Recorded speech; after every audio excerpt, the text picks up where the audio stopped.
as charged. Guilty? Sorry. Yeah. Guilty? Habits. Oh. I had jury duty earlier this week.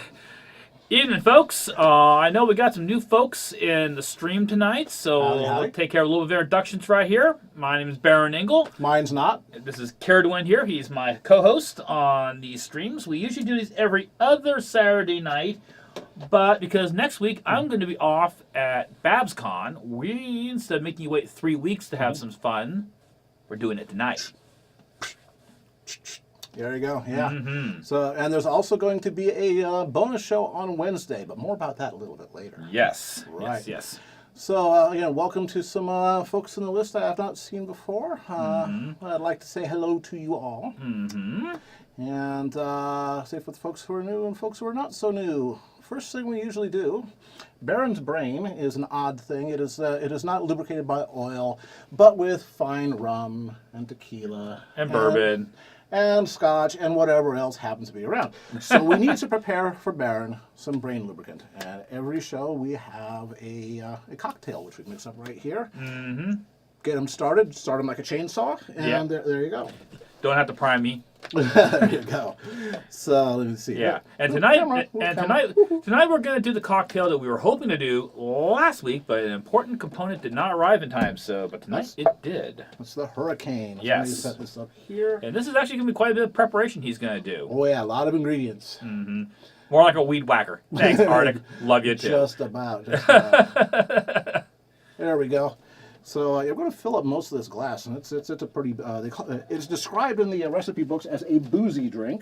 Mm-hmm. So first thing we need to do is ice. Grab some ice.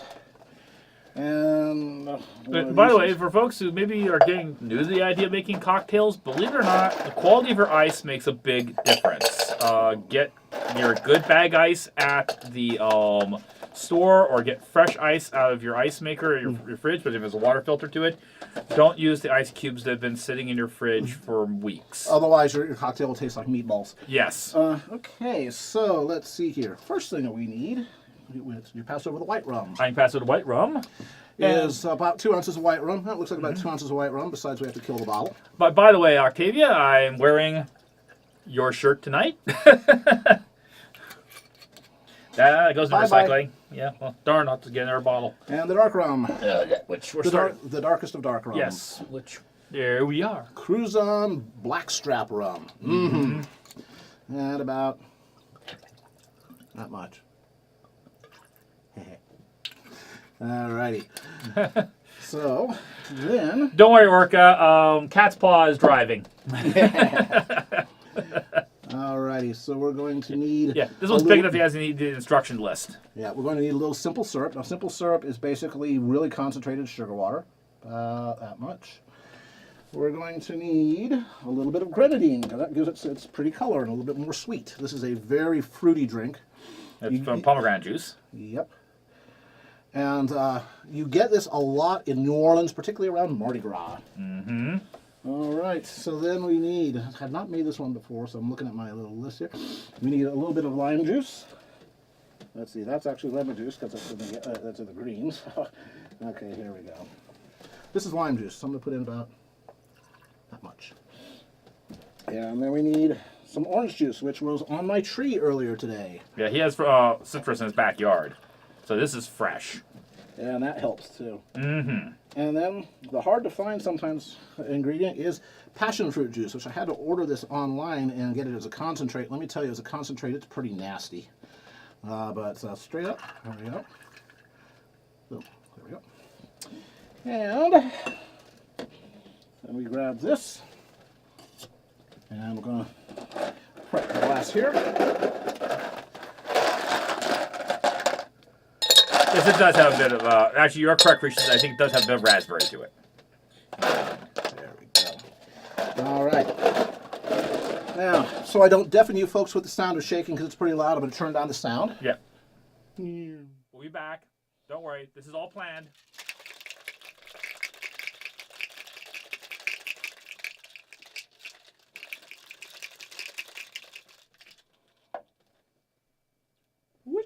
And the sound's back, hooray. Yeah, Sam, your roommate gets some amazing beverages sometimes.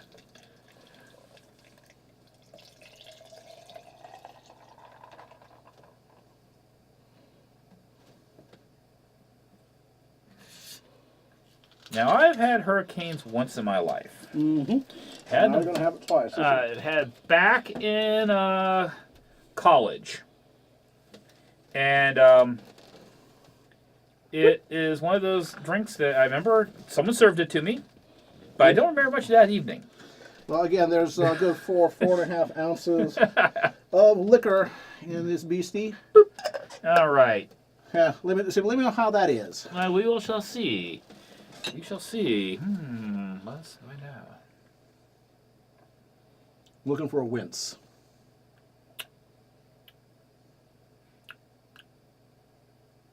No, it's how I remember it.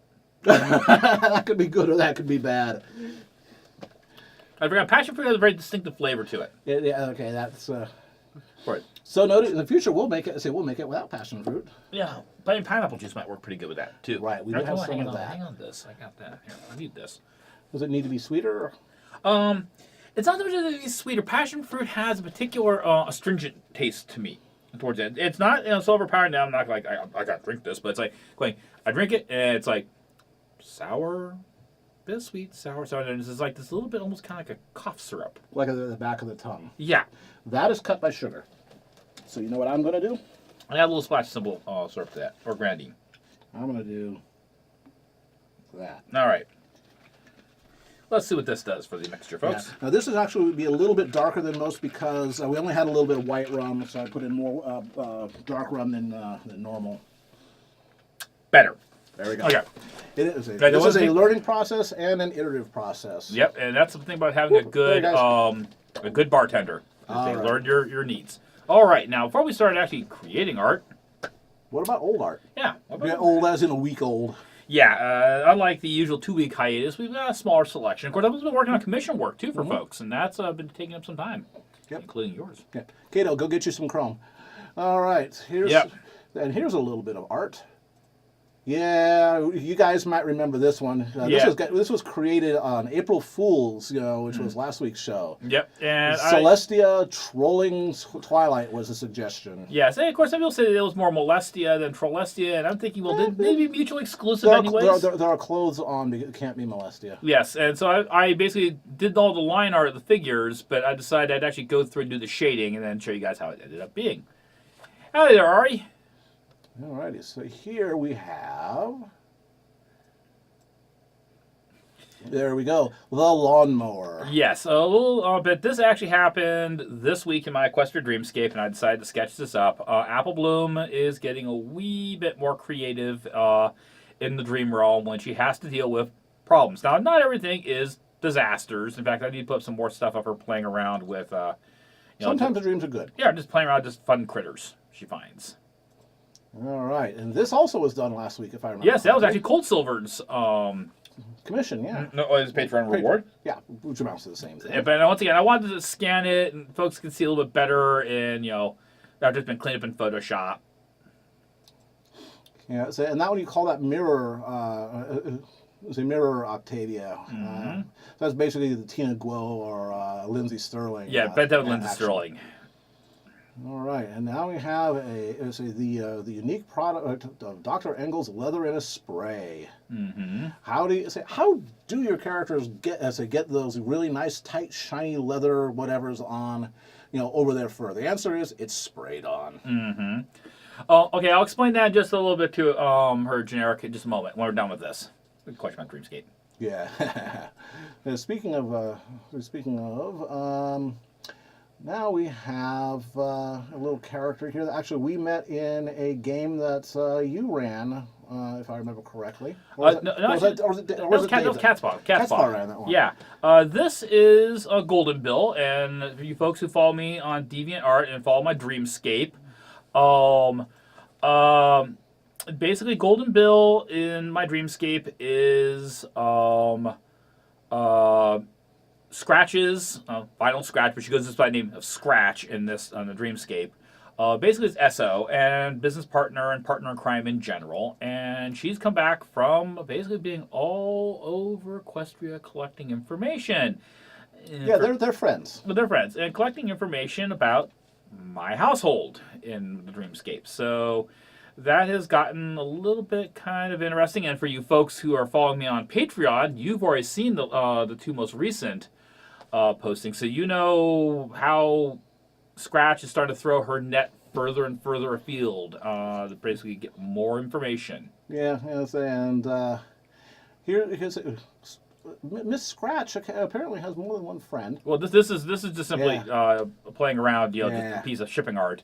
This was actually our Patreon reward for one of my patrons, and they were kind of bummed because the picture we had in the last stream, I think it was, of Octavia and Vinyl Scratch in the bathtub. When I was posting the work onto the Smudge Marks Angle Works store, it lasted about a second. Yeah, it didn't even last as long as I was doing the process of processing the artwork. Color me surprise. Color me bright red and pink surprise. Yeah, that would be nice. Mm-hmm. And here's something a little bit more intricate. Yeah, this was a commission I finished yesterday, and this is the character's OC called Spirited Discourse, and the picture is done on toned paper. Now, some of you who've been following me on the streams for a while, you know about, it was about 3 streams ago. Yeah, I actually we did the Discord one. Yeah, Discord and Twilight. Twilight. I did the Tyrek, and I did the Mod Pie. And that's black and white charcoal paper on toned, or black and white charcoal on toned paper. And it's kind of interesting because I have to tackle it a little bit differently. I can't do the super tight line work like I usually do, so I have to instead break the characters and objects down to much more simpler shapes of light and dark, and then using the toned paper to build out a lot of the secondary components of it. And so it's kind of an interesting exercise to do, and I'm really kind of happy that basically it lets me explore some new and different stuff.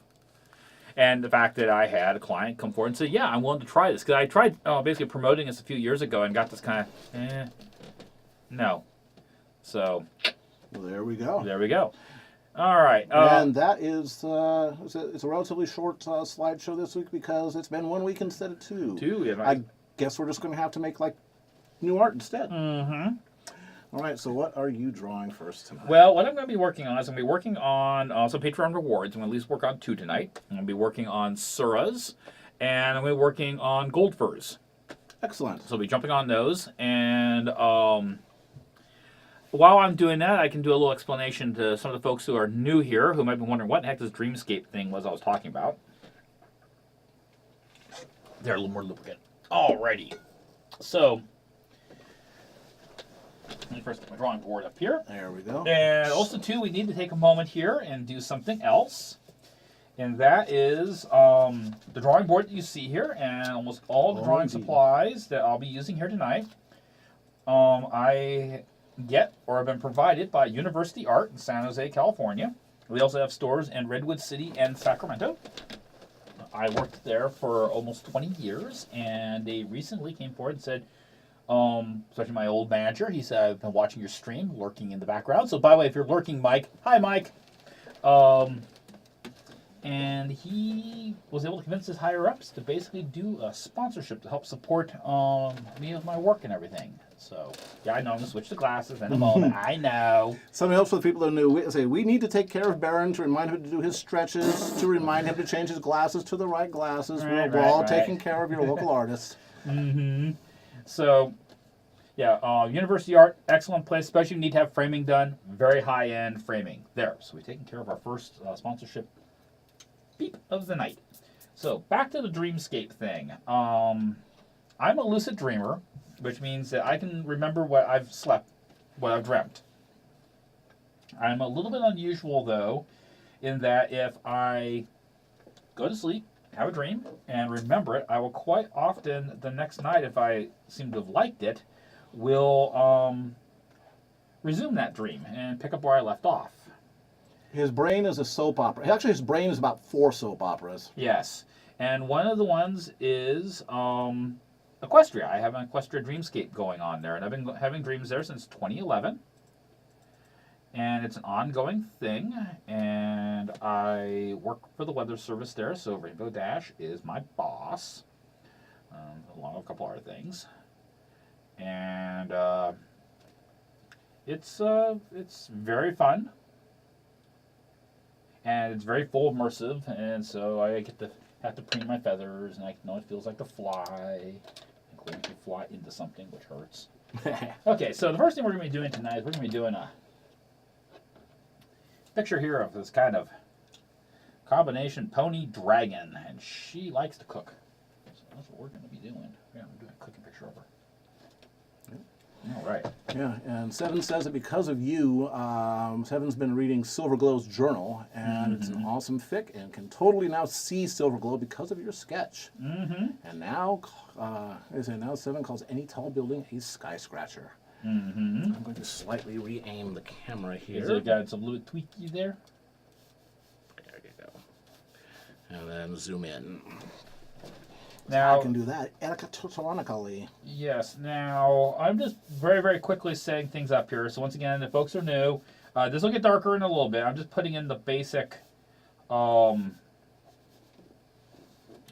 most basic construction lines. Right. You know where the joints are, where the perspective, the line of action for the spine, and then we'll start fleshing and filling this out.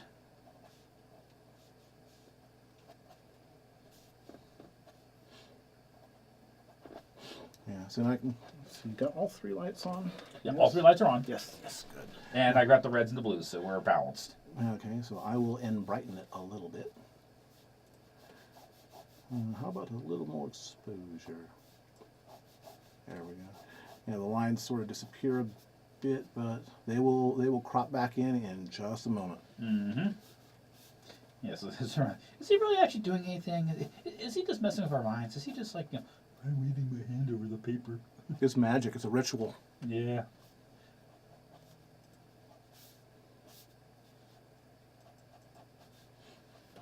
All right.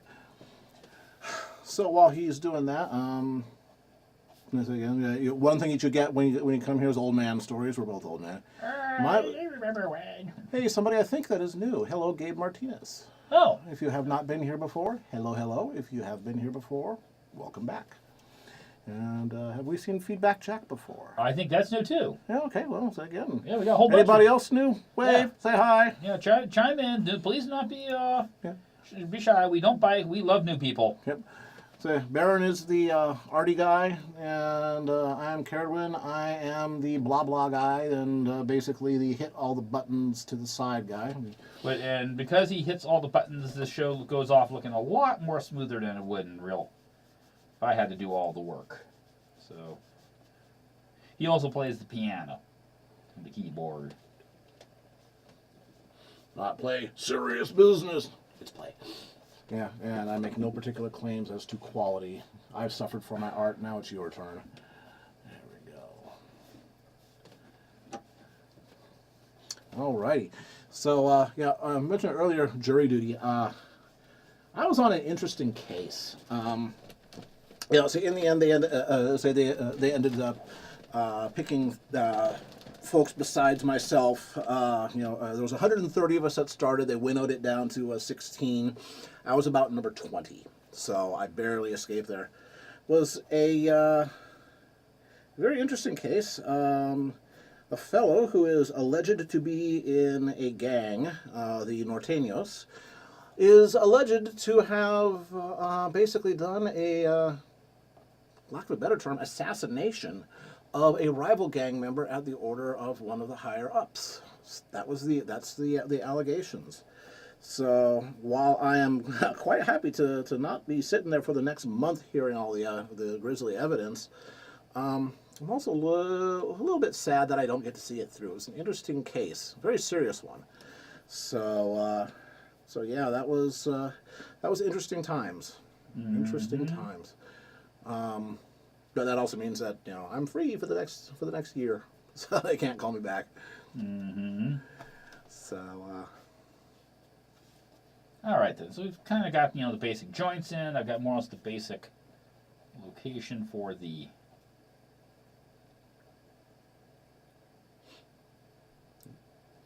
So imagine Baron's dreams of the Warhammer 40K universe. The shoulders would be wider and the heads would be smaller. Yes, and no necks.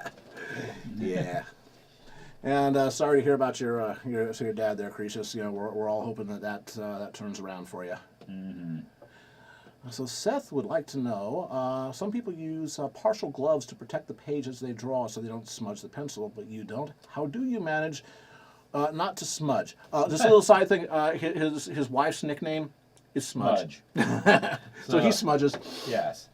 And she'll be editing this at some point to repost onto our website and onto YouTube. So hi, dear. Hi, Smudge. She's also an artist and a classically trained animator from Cal Arts. Yeah. And once in a while we get to have her on and she will demonstrate her craft. Yes, she'll have her back on sometime this year again. How do I do it? For one thing, I'm really only touching with the tip of this finger on the paper. Now, sometimes I'll actually have a piece of tracing paper around here, and I could probably grab up another sheet of that. I got it somewhere around here.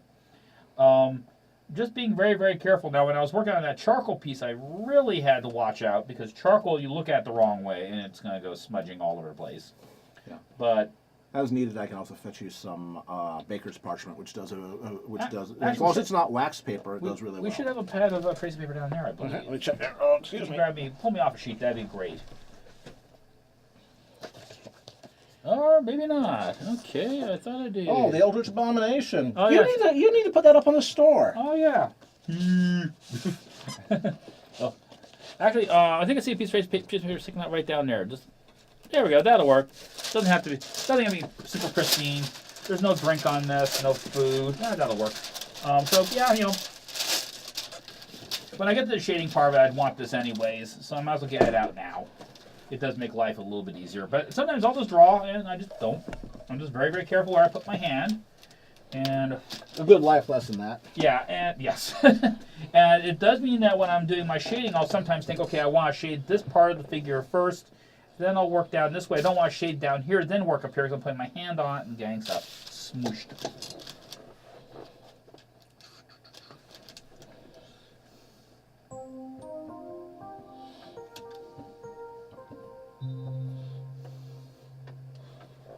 Okay. What else we got here? So, what other news? Again, as Baron mentioned, next week is BabsCon. Big Pony Con here in the Bay Area. It's not quite in Baron's backyard and a little bit less backyardy for me, but it's still, you know, I'll be driving instead of staying. You know, good size convention there. So Baron is certainly going to be there. And a bunch of other folks too. So look him up. If I remember correctly, you and Clear Skies got that panel, didn't you? That is correct. Now, is he in? Is he shown up yet? He said he was going to be here. I don't see him here yet. Oh, Clear Skies! I waggle my finger at you. You said you were going to be here tonight. Yes.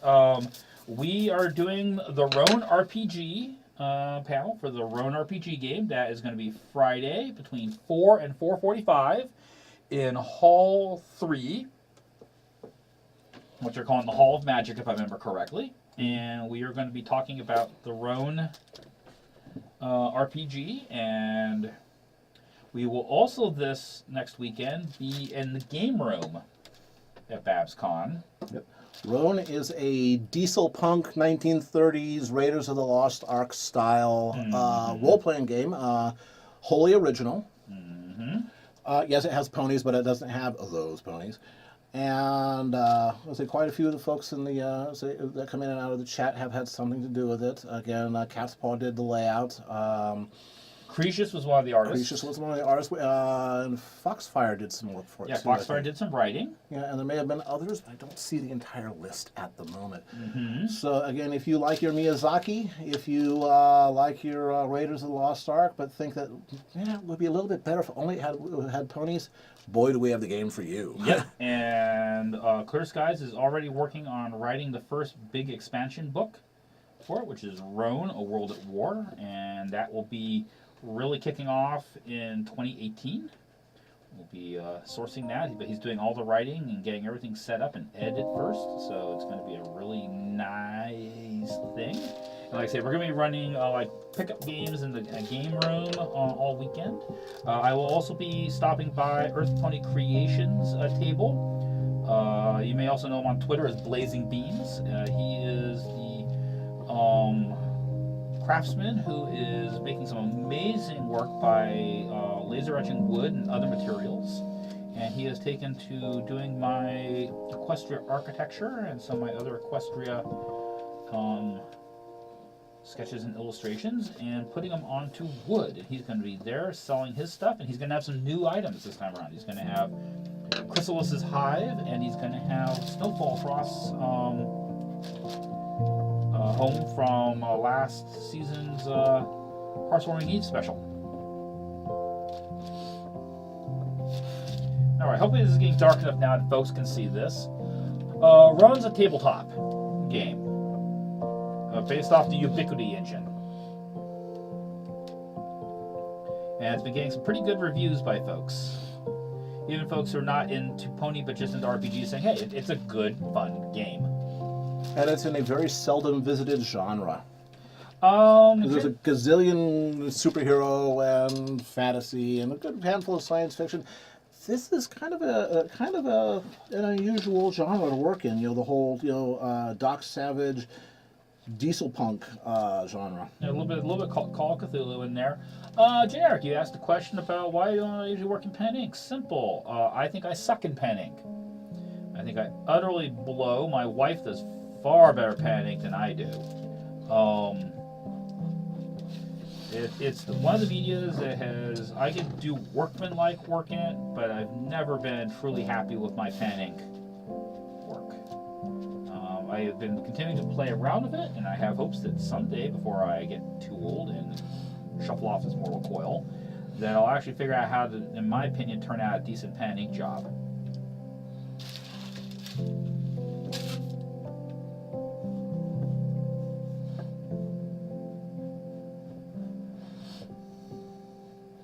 I have forgotten that song.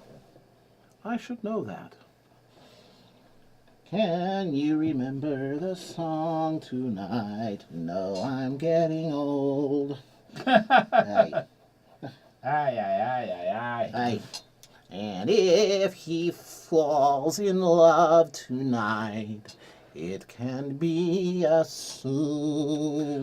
Yeah, Seven's actually for Roan, the next Roan World at War book. I will be using that tone to paper and black and white for actually quite a bit of the illustration, especially anything that's going to involve the Rativarians, because it's going to give, I think, a much nicer noir pulp type feel to it, which is the whole point.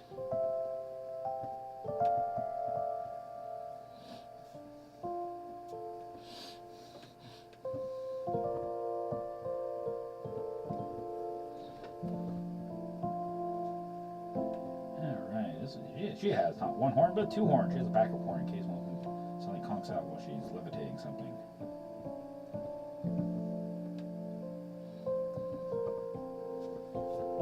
Alright, let's clean that up. That's a little white there. Alright.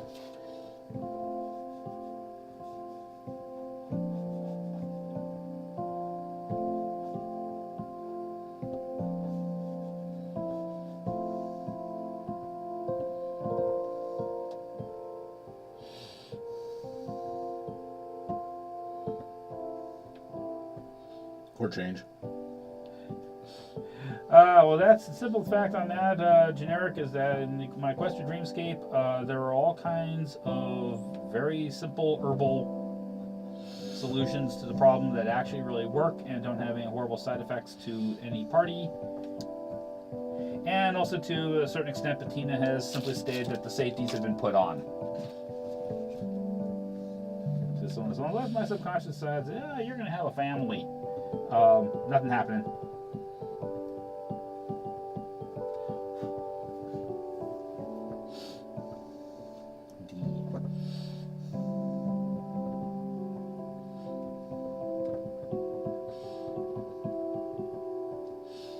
And then from that point forward, I forget how it ends.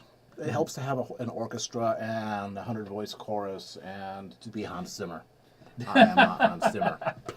Mich Mama nicht, nicht bin Hans. Oh boy. We have Yiddish. We have achieved Yiddish. Aye, Baron, if Brick is stooping 3 mares on a frequent basis, how is pregnancy and the sound of little hooves averted? Like I say, handy stuff you can have laying around. That solves the problem. And as Bettina said, the safety's on. There you go. Yes, I also imagine that having an annual pattern instead of a monthly pattern probably gives plenty of time and plenty of planning. Yeah, actually, it's not once a year. It is several times a year, but it is not like every month. Yeah, which does help with stuff. Some more questions. Has the Parasprite swarm hit Ponyville in your dreamscape? And if so, how did it play out? That actually happened before I showed up. So just basically the fallout is all you've heard about. Yeah, that's right. Now the one thing we did have soon after I arrived, and we later realized that was part of the problem with the Lord of Shadows actually moving in and starting to take up shop in the Everfree Forest, was Ponyville did have an infestation of barking spiders for a while. Spiders that actually bark, not what you're saying, not the results of. Yeah, but they made noises just like barking spiders here make. And also made kind of annoying little smells when they were doing it because it was how they marked their territory. And that got to be a bit of a problem until we finally got rid of the infestation of thousands and thousands of barking spiders in Ponyville. And just a little spoiler for all you folks who are in the stream, pretty soon there is going to be another famous critter from the Everfree Forest that's going to be popping up in my dreamscape that Apple Bloom is going to have to deal with, along with Scootaloo and Sweetie Belle. And that is the infamous crabapple. Crabapples are going to make an appearance in my Equestria dreamscape.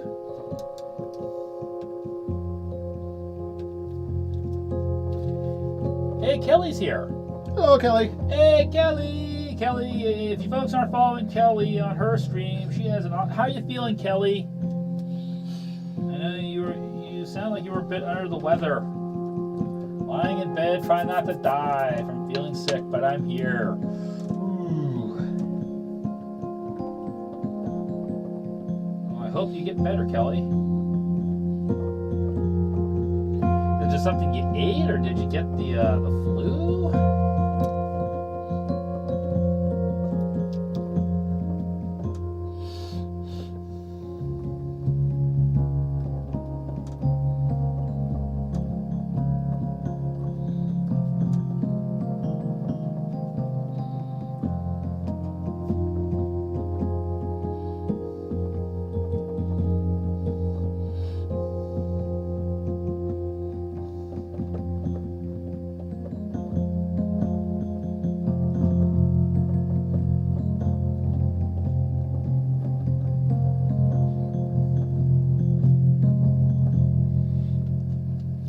Oh, like the Shakespearean spiders in MIDB.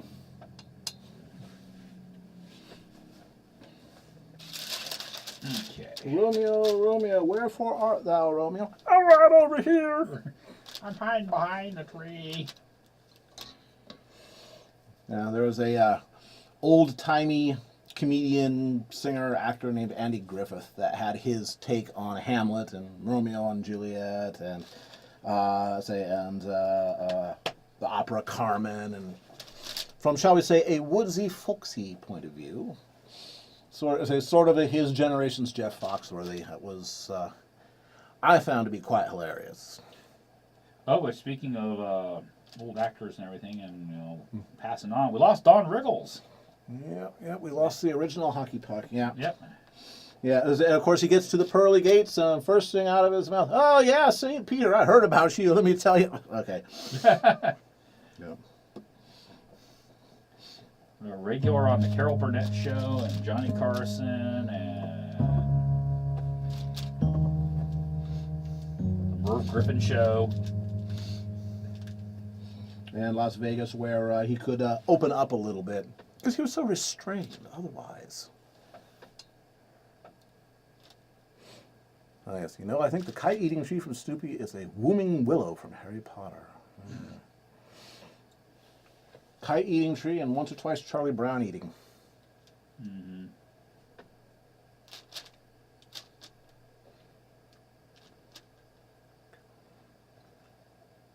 Seven is now picturing a mouse-sized patina sitting cross-legged on Baron's desk, offering instruction on how to draw something.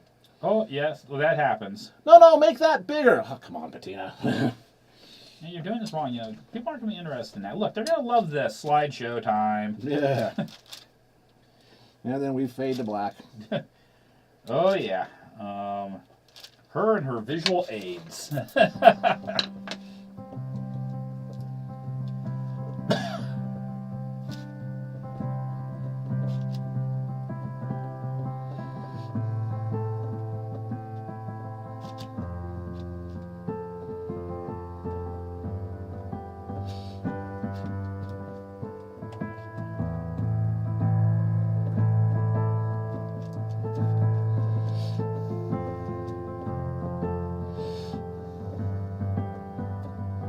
Once again, I thought I had the hustle. I thought I had less time than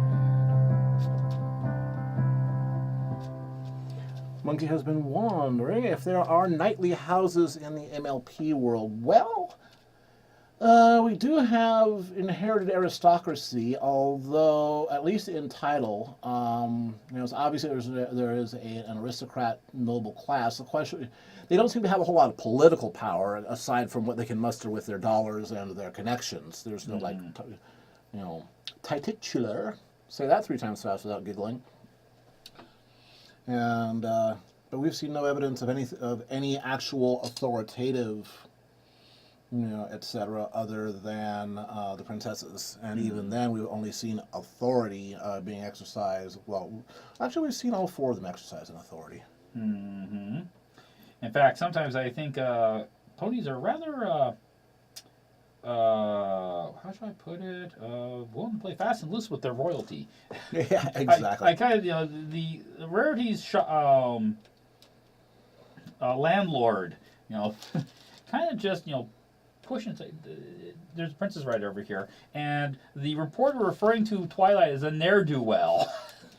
Well, again, that's Manhattan. That's Manhattan Press. One gets the idea that both Ponyville and Canterlot are kind of backwaters.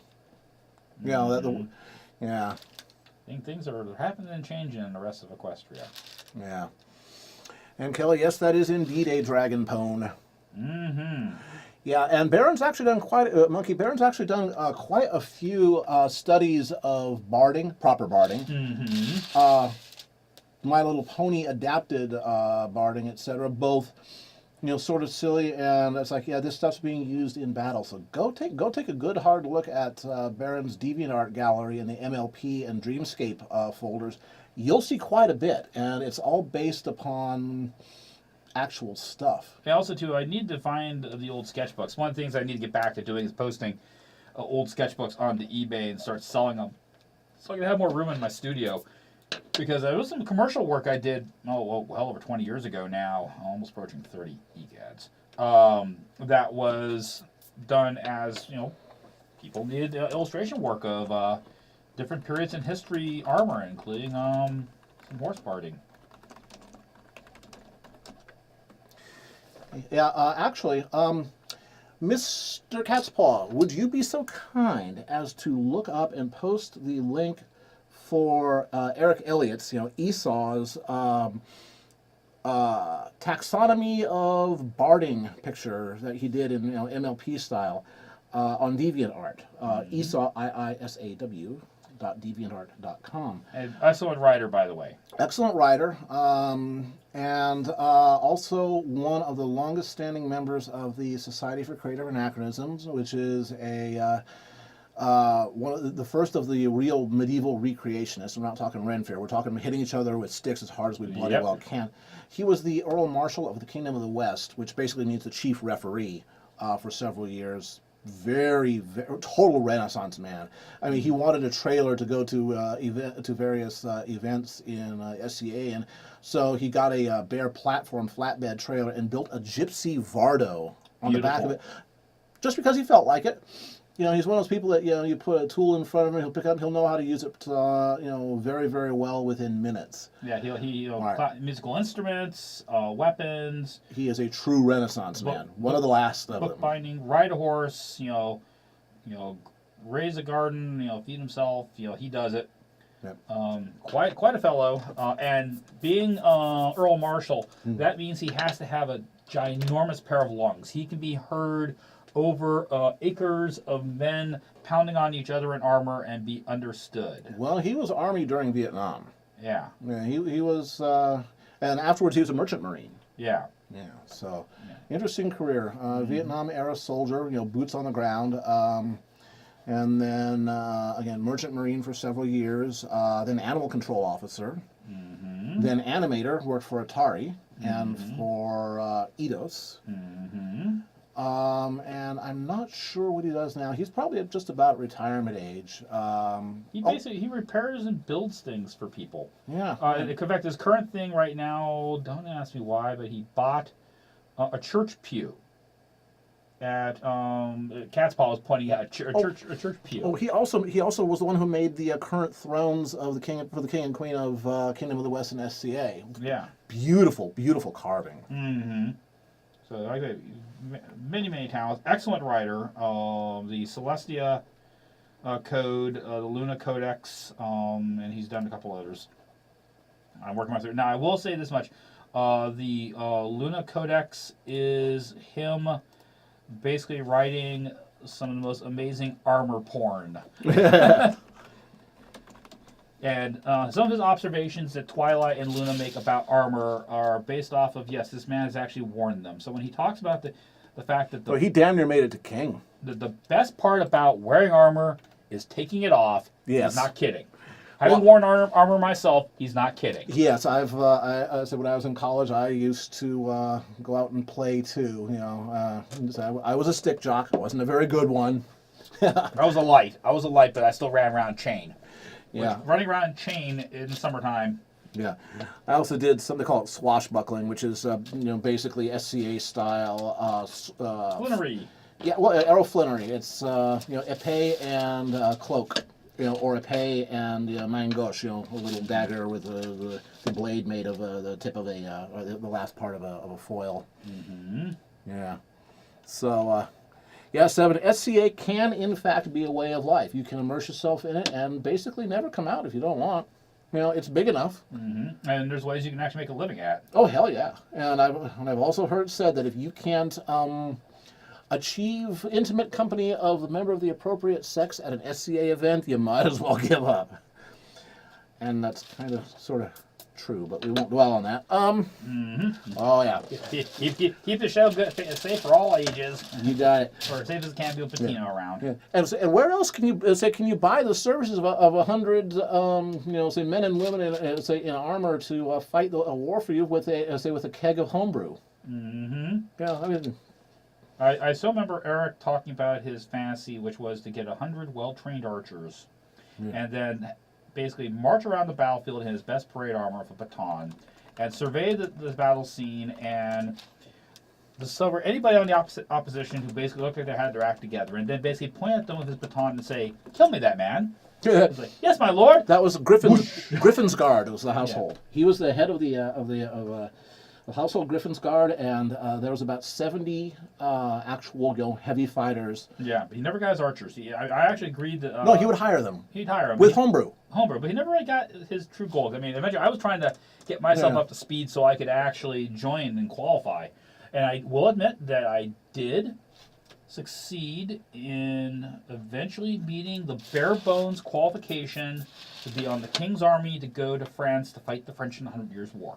Which was I had to be able to draw a 60-pound bow, and I had to be able to hit a man-sized target, which accounted for basically 2 hay bales, stacked up on top of each other at 200 paces. Mm-hmm. And I had to do a dozen arrows in 1 minute.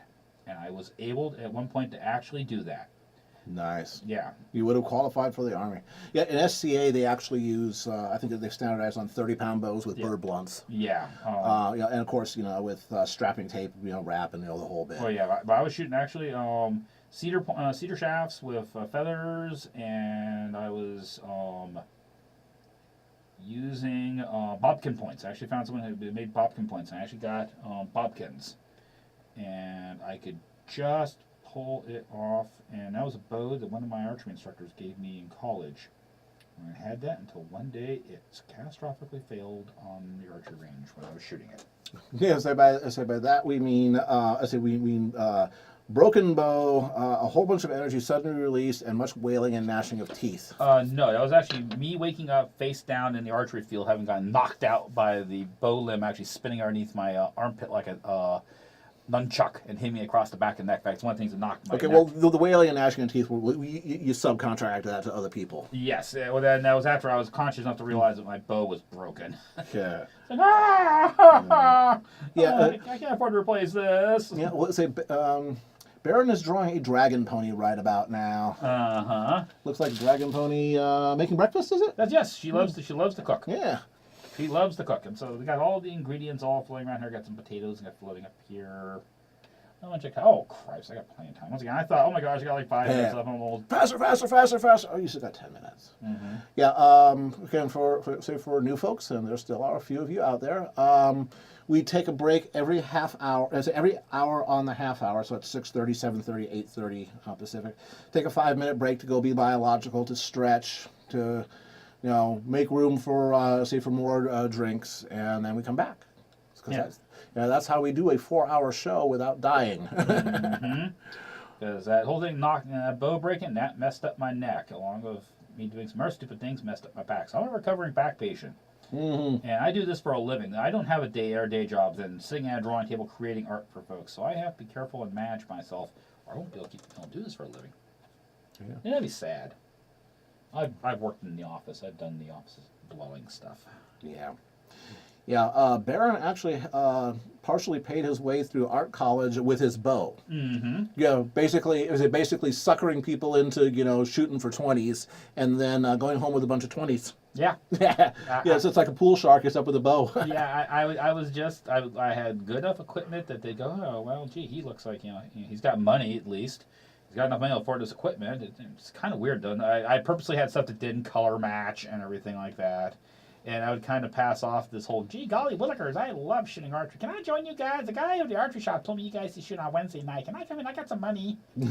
And I could play the nerd off just so good. I imagine they got to know you pretty well pretty quick. Right. And then, of course, when one of their owners shows up, like, yeah, go ahead and shoot against that guy. Yeah. Yeah, that'd be great. So after a while, it got a little bit harder on pulling off some of the stuff, but I was still able to consistently make decent money. All basically piles of bills in someone's cowboy hat, usually. And knock shoots and all kinds of things. Almost all indoors, held in warehouses in various parts of Santa Clara County in the 1980s. And you would show up and these people would be doing this after work, after the business was closed, but like the warehouse manager or foreman was on the in-on, so he'd leave the place opened up and people would pull up in their vehicles and then set up targets, and we'd start shooting in the back of some old warehouse. They usually had auto parts during the day or was moving hot tubs and jacuzzis. We got to move these microwave ovens, custom kitchens delivery. Really? Got to move these refrigerators. Got to move these color TVs. Back when that still meant something. Every TV's color nowadays. Yes.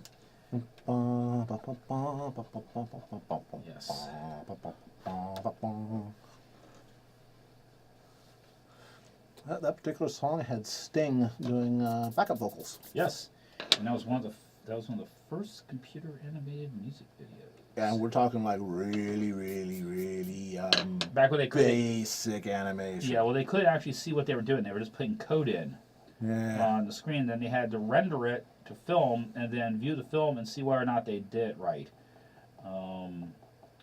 We've come a long way, baby.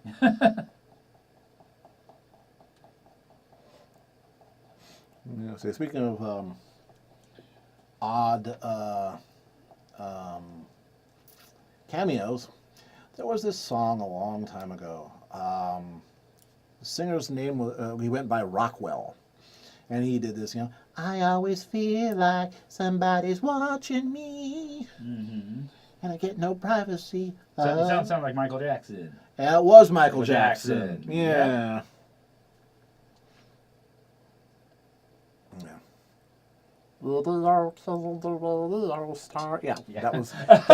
that was not the first song that MTV ever played. The first song that MTV ever played was a Star Spangled Banner. Then they went to Video Killed the Radio Star, and then the channel took off. Back when MTV played videos. Yeah, what a concept. I was the weekend that MTV launched. One of my friends in the neighborhood. This was back when, back in the 1950s, when Ed's got a TV down the street. Let's go down to his place and watch TV. It was like, oh, Jeff's parents got cable. Ooh, cable, not UHF, cable. And the weekend that MTV launched, his parents were out of town for some reason. And we spent the weekend basically hanging out at his place, watching all maybe 8 videos they had over and over and over and over and over again. Yep. But it was so awesome and it was so amazing. It was like we'd never seen anything like this in our lives before. And now I sit here on my phone and...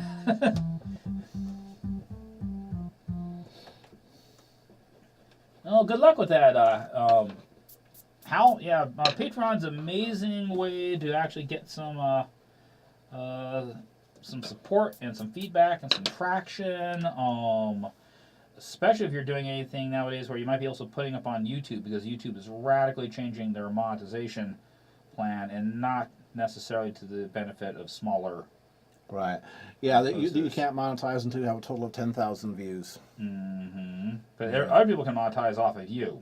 Yeah, so they can try. Yeah, they can try. We dealt with that earlier this week. Yeah, there was somebody that tried to claim one of the songs in Baron's intro, and one, that particular song, there's permission to use wherever you like, And 2, they weren't the person who wrote it. They're just basically trying to find unattended channels. Yep. Yeah. And more importantly, the person who said we could use the music had a specific thing saying it could not be used for monetized videos. Right, yeah. So basically the attempt to monetize off of the video automatically disqualified them. But they very quickly dropped their... Yeah, a human being actually vaguely looked at it. God, what a concept. That doesn't always happen at Google. Yeah. We posted the claim, or contesting the claim in the morning, went to our appointment with the tax accountant, came back, and problem was solved. Thank you. Sometimes the good guys actually win. Okay. All right, we're basically almost up here on 6:30, so I'm just going to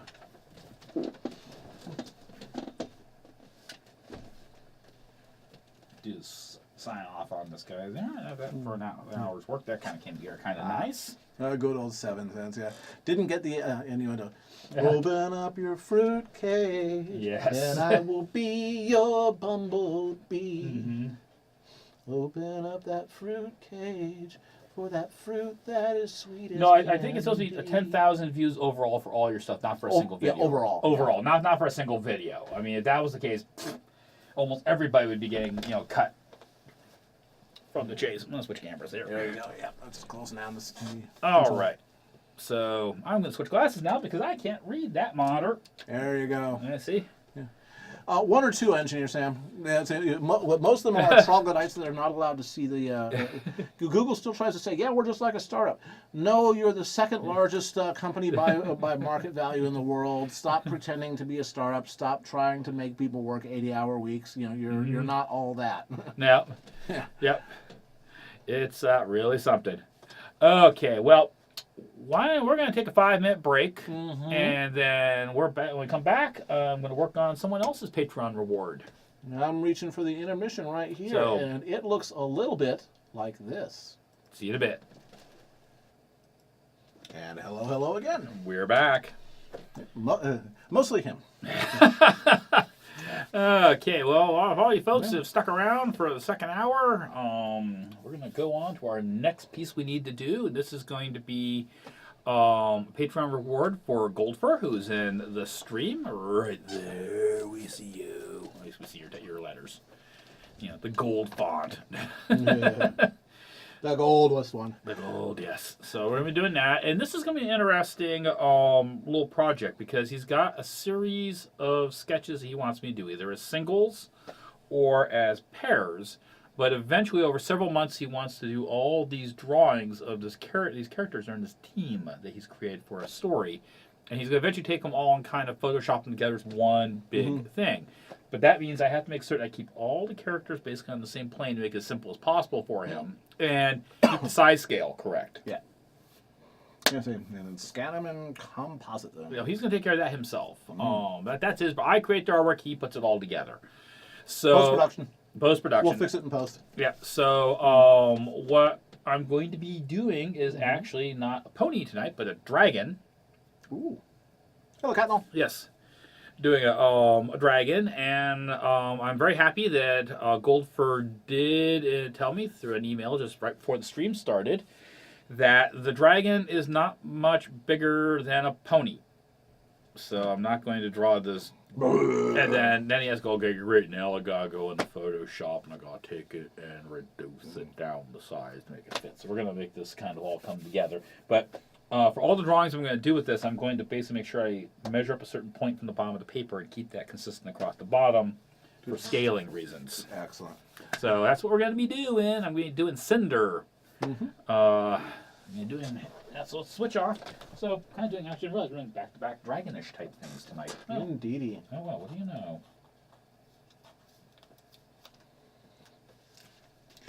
Now, Orca would like to know if Vinyl Scratch and Golden Bill's intelligence gathering activities are going to have any consequences or blowback. Yes, there will be consequences. By the way, Princesses probably don't like being stalked. Or their wards. Yeah. There will be some fallout from this. By the way, she's not Vinyl Scratch in my Dreamscape. She's simply Scratch. They do not have vinyl records yet. In fact, recording technology is, wax drum, shellac drum, Edison stuff. Edison gramophone type stuff. And yes, I'm changing my glasses. So, okay then, so let's go back here to Patreon, put that one away. Let's go down to here. And there we are. Alrighty. Okay. I can't tune a fish, but I can tune a guitar. So you say you're feeling musically challenged tonight? Yeah, that half of the brain isn't working as well as it should. Maybe something with strings instead of keys will do this, Rick. Although I'm pretty sucky at the guitar, so I'm going to make you all suffer.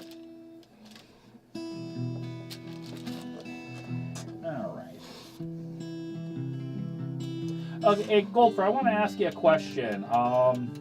You say that Cinder's not much bigger than a pony. Is Cinder about the size of, say, a large griffin? Or is Cinder larger than that?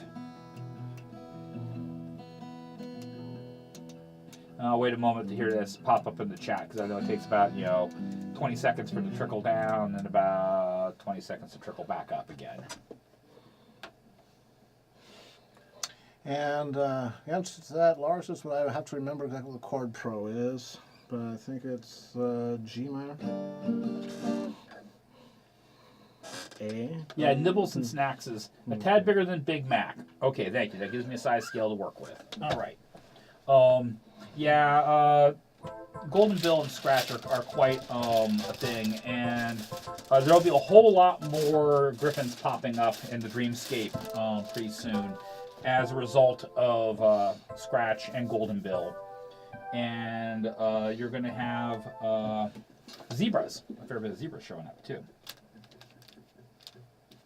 Okay, so we're doing Big Mac. Okay, we're going to set this. What I'm going to do over here just for a moment is I'm going to just draw a very, very quick pony.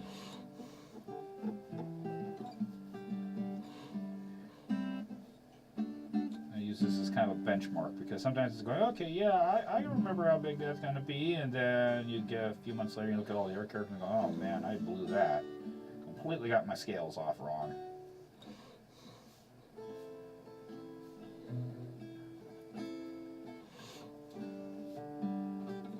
So that's just kind of giving me a little idea. Okay, I'm going to say that's as Big Mac is.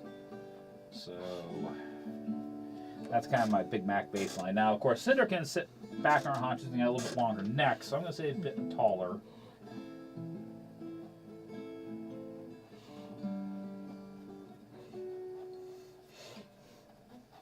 And of course, longer neck.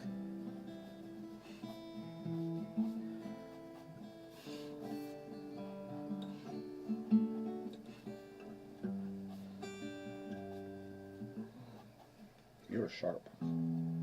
Yes, you are. Hooray for built-in tuners.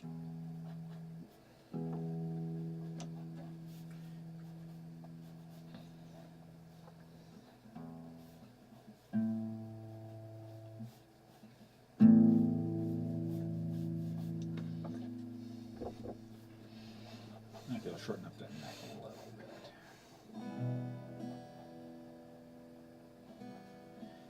Okay. Go down to drop D. Do you like to drop mic? You kind of.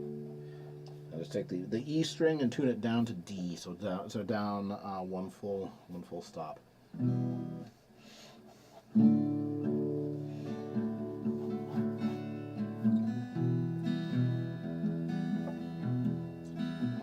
Okay, I don't know. Is this dark enough that you can kind of? I'll make a little line here, top of the heads and everything. That's a little bit darker. You can see that. Is this giving? Is this about right there, Goldfur? I'm assuming this is Big Mac.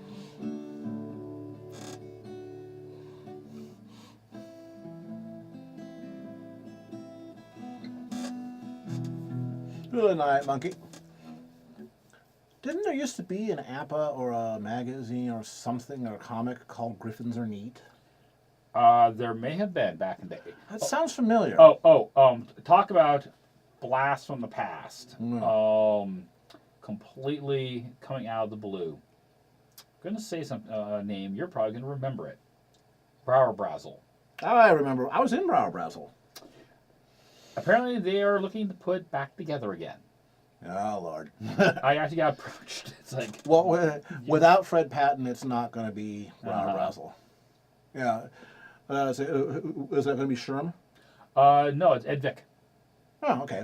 Yeah. Okay. It's Ed Vick apparently bringing it back. Okay, I keep trying to improve my artwork, and sometimes I want to copy sketches I find online. I wouldn't post them anywhere. I want to learn. That's perfectly fine. If you're going to give, okay, for Bluestring compared to Cinder, okay, all right, good. So we got the size right. All right, I didn't want to get, 3/4 of the way through this. You go, Barry, that's screwed up. No problem with that, Seth. It's, when I was in college, we did an awful lot of work where it was, take this famous illustrator from the 1930s and try to recreate this picture. And by Master Studies. Yeah, deconstruction. You're going through, you're trying to figure out how somebody went about doing this, and by trying to recreate the picture, since we know that that's the right height, then I'm going to erase this out now because I don't have to deal with this later. Thank you very much for volunteering, Big Mac. Go back to the farm and move some hay bales. Good question. What is Fred Patton's status? The last I heard, and this information's a couple years old, he was still with us. Still assisted living. Mm-hmm. For those of you who do not know, if any one person on planet Earth can be said to truly be the father of furry fandom, it's Fred Patton and nobody else. And if not one of the fathers, the godfather of American anime. Yes, it was Fred Patton who started the Cartoon Fantasy Organization. Los Angeles. Started importing anime from Japan to do fan dubs and fan subtitles, and started gathering people together. And furry fandom grew out of that. He also was president of LOSFIS, Los Angeles Science Fiction Society, which has, among its members people you've never heard of, like Larry Niven and Harlan Ellison. He actually was the convention chair of Worldcon at one point. Oh, yeah. One of the grand old men of science fiction fandom. Again, if any one person is the father of furry fandom, it is him. Mm-hmm. He had a stroke about a decade and a half ago, pretty severe one, and we thought we were going to lose him. The last I heard, his health was. I mean, he was still with us, and he had some improvement. He's still not traveling or anything like that. But yeah, Fred had his feet in many different worlds. Furry fandom was just one thing that out of many that he did. Yeah. And he was another one of the Renaissance men. Mm-hmm. The important thing that apparently did happen, they weren't able to save as much as they would have liked, but Fred had in his collection some of the most amazing bits of fan-related history. Oh yeah, he's sort of an archivist. If you want to know what, there's always stories about what happened, way back when. You want to know the truth. Mm-hmm. You go talk to Fred, mm-hmm. and Fred will tell you, one, what actually happened, and two, here's the supporting documentation. Here's a copy of this fanzine from way back, in 1981. Or even earlier. Yeah, I think Voodie was the progenitor of Rauerbrows, and that got started in '79, if I remember right. Right. So really amazing. Yeah. Individual. I got a chance to actually know him fairly well back in the late 80s and early 90s. He was a good friend. Yeah. Is. Can't So, talk to him about him in past tense. He's still around. He's still with us. Yeah. Tim Fay, there's another person from the past. Tim's actually done a little bit of work in pony fandom too. Yes, he has. God, what was Tim's comic? I want to say Star Fox? I think so. Yeah, it was basically a female fox Captain Harlock type character from about 1983. Yep. Old guy stories. Yeah. Back in our day, comics were on paper. Paper was made of trees. Yeah, Trees weren't cut down yet. You had to go cut them down yourself. Yeah. And there was wolves in the woods. Yeah. Now wolves, they're like dogs, except they poop in the forest. And they don't tell you to be quiet when they start howling at night. Hello, Mr. Marshall Moon. So. Howdy.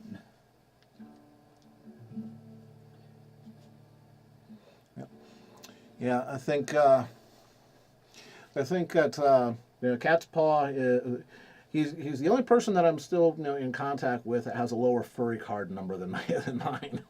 Yeah, mine's actually is low, but You're in the low 3 digits. I'm in the high 2 digits. He's in the middle 2 digits. Right. Because I was 1980, mid 89. These 2 digits. Yeah. Back when you could basically have almost all the fandom in one room for a party.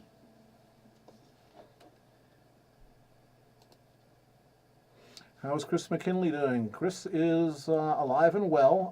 Not doing much in the way of artwork these days. He is a lead developer for a mobile app company. I probably shouldn't say which one. His secret second job, not so much a secret really, is he is part owner of an exotic car rental company. And it's not like flappy paddle Ferraris that you rent because you want to pretend that you drive a Ferrari every day when you go to your high school reunion. These are track cars that are barely street legal. The only reason they're street legal is they're registered in Florida. They've all been heavily modified, with the 6-point harnesses, and there's a fire extinguisher next to you. No flappy paddles. All manual transmissions. All of them are significantly upgraded. Again, barely street legal. These are cars that no stability control, no we will make you look good if you don't know what you're doing. You better know how to carry your part of the job, or else the car's not going to cover for you. They are track cars. Mm-hmm. That's exactly what they are. They have turn signals, brake lights, and just enough noise muffling so that you won't get instantly pulled over by a police officer if you pull out in the street. Yeah.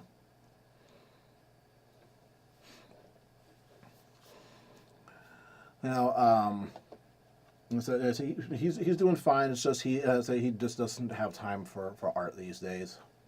Mm-hmm. Yeah, Chris McKinley was the artist on a comic book that I wrote and edited and produced it and stuff like that. He was the artist. Some covers. Baron did the cover for 3 of the issues. Mm-hmm. 1, 6, and 8. The comic was associated to student bodies. And the graphic novel. Yep. And that's right. The yearbook. Yearbook. I did yearbook, and my wife Smudge did all the digital zip toning, the grayscaling for it. Zip and lettering. Yeah. Ah, yes. Back when we had to run that on multiple machines to be able to get the horsepower to make things happen. And it was really, really great. It sucked in the summertime. In the winter, it was great. If your apartment was getting cold, turn on the Windows NT server. There you go. There you got some heat. Between that and the halogen torchiere lamps we had, we didn't have to run the heater that often. Okay, Kelly. I hope you're feeling better.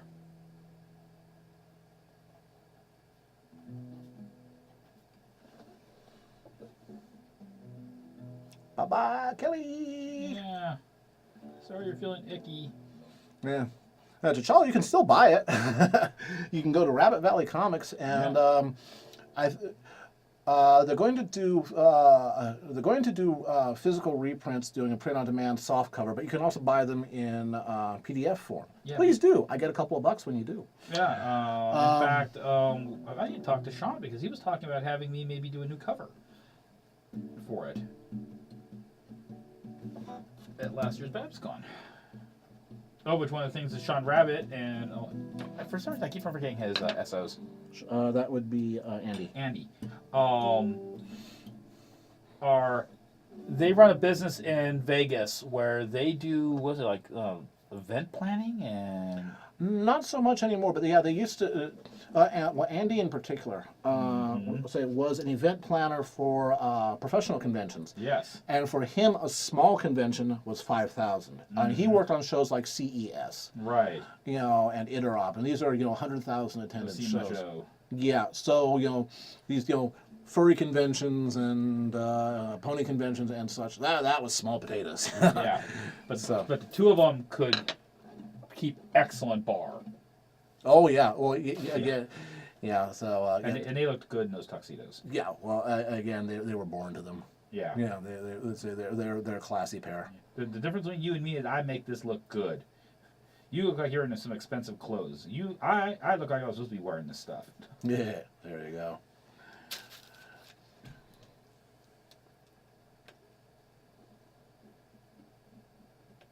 Yep, Battle Axe. That's the so Baron did the wraparound cover on that, the dust jacket, and covers for issues 1, 6, and 8, which I still have the originals to. Yes. Actually, if you want a piece of history, you can contact Rabbit Valley. They've got a bunch of the original pages, which may be for sale. Yeah, I think that. Yes, I think that they're being some of them are being sold right now to help Mr. McKinley's car business. And I remember when Zigzag entered with fandom back when Zigzag was all the rage. Max Black Rabbit and Eric Schwartz. Yep. And Eric's still drawing Sabrina, by the way. No, Sabrina finally ended. Oh, did? The marriage finally happened. Okay. Yeah. It is finally the strip has finally come to an end. Yeah, and I remember when I was doing that first issue for you, and I was asking you questions about the campus, and you're going, oh well, it's kind of like this, it's kind of like that, yeah, and there's a certain amount of, don't worry about it, you're gonna be doing it once, and then years later it's like, oh well, we need to do the yearbook, and I wanted this nice view looking down on the campus, and I'm going, all the drawings I did. So I was going through, looking at the cover, looking at issues of the comic, and then trying to reconstruct Leland University for that picture. Basically, it's Stanford. It basically Stanford, but the layout was not Stanford. Yep.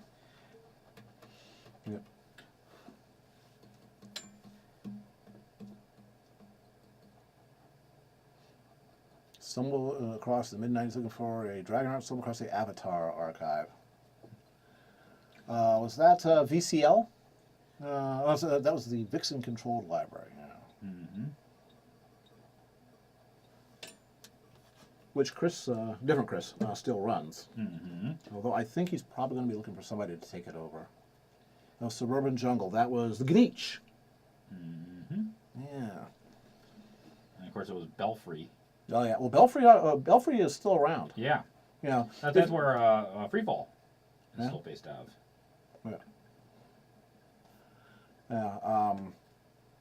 Yeah. I think it's Belfry. It's either Belfry.com or Belfry.org. It's an aggregator, or not aggregator. It's a bunch of pointers to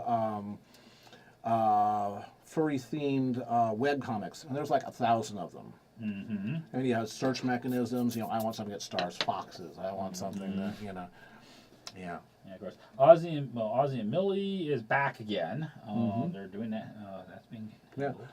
Oh, and Over the Hedge, by the way, which started off as a furry fan comic and eventually got made into a movie. Yep. Yeah. And Raise your paw if you know what Omaha is. Reed Waller has reemerged. yes. Yeah. Actually, one of my favorite authors, Stephen Bruce, apparently started hanging out again with Reed Waller. And, Really? Yeah, and Reed is apparently starting to look about getting back in it. Okay. Good to hear.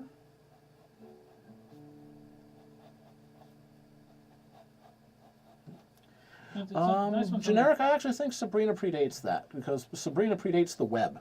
Yeah. Yeah, and made the transition like right away. Mm-hmm. You can kind of tell by its the model that it's set up and stayed with, which was the once a month update, which was kind of an unusual thing in this day and age. Where I'm finding, you have to do updates at least a couple times a week.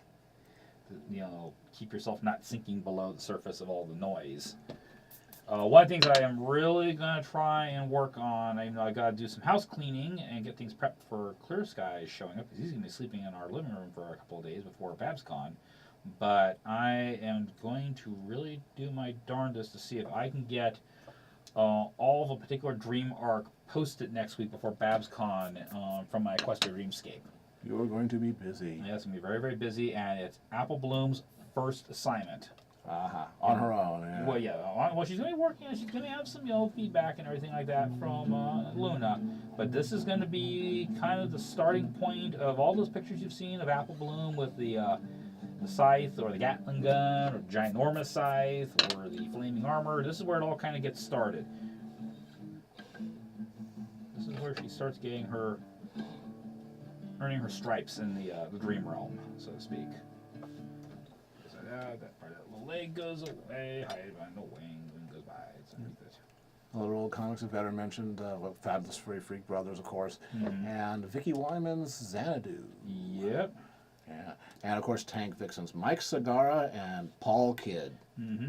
Oh, Two of the most accomplished dirty little boys in the history of the fandom. of which Paul has had a recent medical bout with him. He had to have something removed from one of his kidneys. I heard about that. Yeah. He's home. He's apparently recovering, but Oh, Tom Vera? No, I think Xanadu is Vicky Wyman. yeah. No, Tom Vera was something else. And Tank Vixens was Mike Sagara. What was Tom Vera's connection to that? Oh, Was that a comic that was handed off from one artist to another? I think so. That may have been the case. Oh, Kind of like Ace of Spades. Do not get me started. I missed. I almost. You're not a member of the club. I was next in line for it all fell through. I was supposed to be the next guy up, and I dodged that bullet. Sergeant Grant backed me into a corner at Fortunately, your style is pencil, not ink. Yes. Yeah. Ace of Spades, and it was the longest running story in a universe called Empires that Chris Grant, who was a He's a soldier in the U.S. Army. He drove M60 and M1 Abrams tanks. He was the actual driver. Loved his tanks. There's a science fiction story about a hover tank, grav tank, caught deep behind enemy lines, during a war, and it followed the crew. As they were trying to as they were trying to fight their way back, and get back on the right side of the enemy lines. I actually had a character in that. Mm-hmm. Sergeant Delosey. Yeah. He wanted me because he says, you can draw inside military vehicles. You'd be perfect. And just didn't say no when you got approached by Sergeant Grant. And Chris was an excellent storyteller. Thought very cinematically. His layouts, always the angles were good. The composition was great. But his tech work was pretty good too. But he could not draw figures to save his life. So he would do the pencils, and then he would get somebody else to ink it and just give them permission to go ahead and redraw the stuff that you need. Mm-hmm. Which that meant a lot of your drawing. Yeah, it was a lot of work. I did 3 issues. Yeah, you'd burn out after 2 or 3 issues, and so we formed a club of the Legion of Ex-Empires Inkers. Smudge was going to do the inking. I was going to be doing all the cleanup of the pencils and tidying things up. Yeah. I think mine were the issues where where Barona got into a fight with Sergeant Niles and ended up having to have some field surgery. Mm-hmm. Yeah. It was a messed up world in some ways. Oh well, yeah. It was, but putting drums of nerve gas on top of the roofs of some of the buildings in the town to make certain that they behave.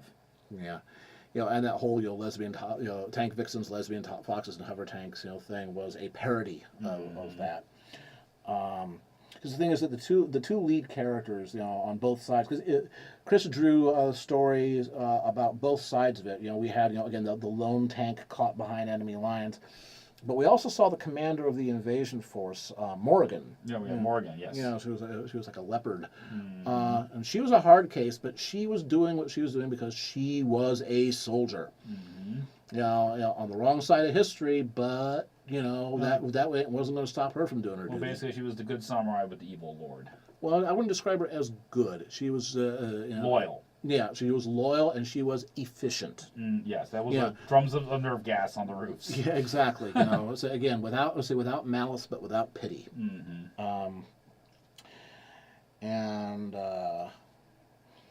We had that ended up getting collected, but it went for like 60 or 70 issues or something like that. There was a fanzine called Yarf. Yep.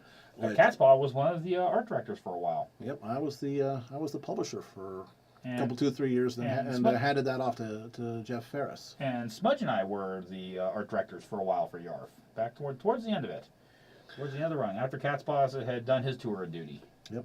We are reminded we need to plug the sponsors. So while I bring that up, it's like, somebody's watching the Animal Olympics and Kit Mambo. Yeah, let's say the best animated booty in furry type animation. Yes. So I'm going to click on this. Then I'm going to click on this and remind folks that what you are seeing tonight is largely being drawn with equipment that it was. Purchased donated by University Art, Baron's ex-employer and now sponsor. Mm-hmm. High-end framing shop, excellent art supplies. Particularly if you're into the serious stuff. Mm-hmm. If you're in Northern California, in Sacramento or Redwood City or San Jose, any of those 3 places, they have stores there, and I strongly recommend them. I've got some rather pricey artwork, and I wouldn't trust anyone else to handle the framing. In one case I had one that's the original frame I got looked great. It had worms in the frame. Yes. Little tiny worms that ate cellulose, and we had to address that. Yeah, we had to get that taken care of before they started munching into the artboard itself. And then we had the whole thing that we had to make certain, because we brought that into the art. Yeah, it didn't contaminate your shop. Right. Yeah. So that involved a fair bit of tidy and cleanup. I remember Bob calling me in the back on the Monday when I came into work, and he was all, Baron! It's like, why? Because I delivered the thing at night.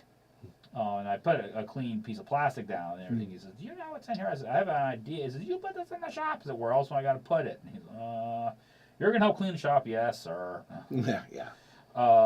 But yeah, They're like little worms that are like termites. exactly. Last thing you want in a shop full of Yeah. and the fact that they will eat other types of cellulose, and as Lance said, we will have We've had original Rembrandts in there. Yep, Albert Dührers and Nobel Prizes and Picassos, and so that University Art they can handle the big jobs.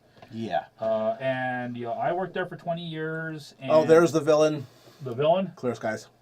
Hey, you finally showed up. We've been plugging you all evening. Great for you to finally come around. Light! We have light! Yeah, really?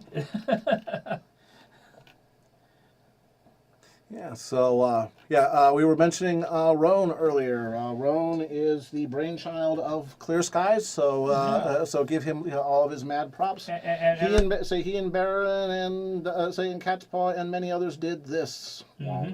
And just as we were telling all you folks earlier tonight at BabsCon next week, Clear Skies gave the green light on this. We're going to be doing the free Chihuahua giveaway.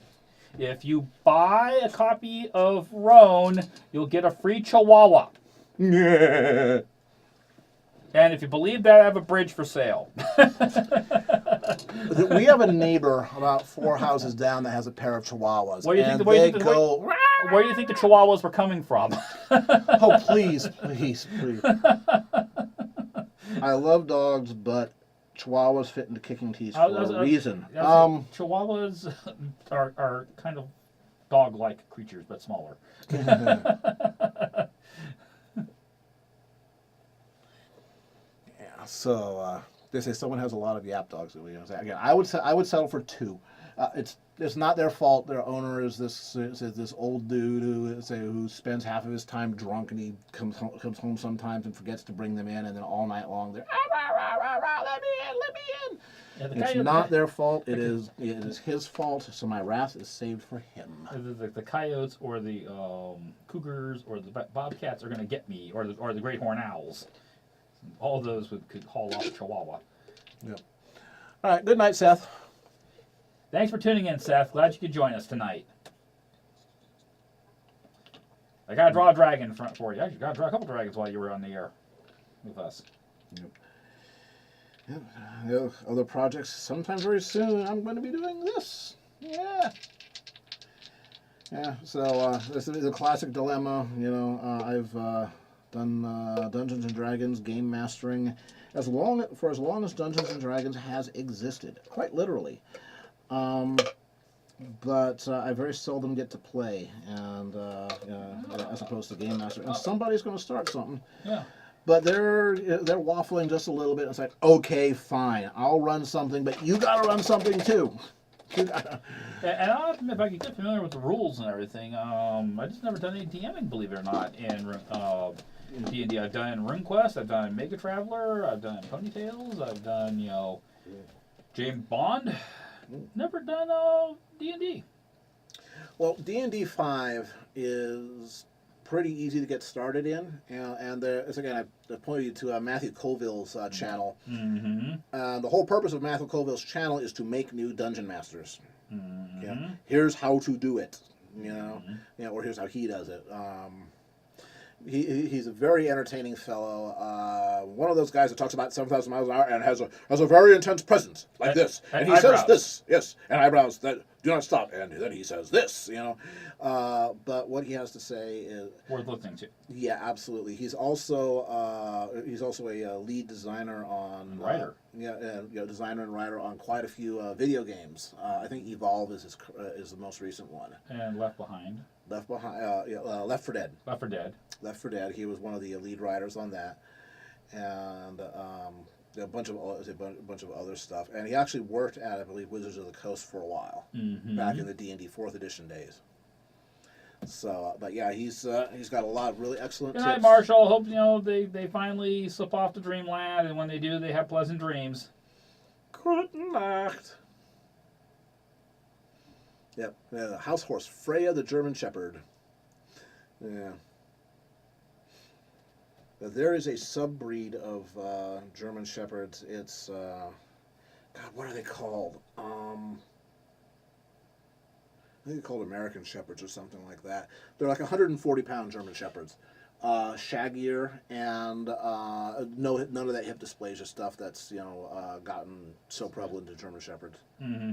Yeah, the Sunnyvale Department of Public Safety has a shepherd called Samson, and No, they're King Shepherds. That's what they're called. and King Shepherds. the thing just fits in the back of a police cruiser, Yeah. and it looks like it. See you later, veteran. it See you needs- later, Marshal. Yeah. And there's a blast in the past, Pearl. Oh, hey! Cool. We have not seen Pink Yes, Pearl how in a you while. been? Yeah, welcome back. Welcome back. Welcome back. We missed you. Yeah. Glad you could join us tonight. But I mean, this dog needs a pair of sunglasses. Oh yeah. And it's got that, welcome citizen.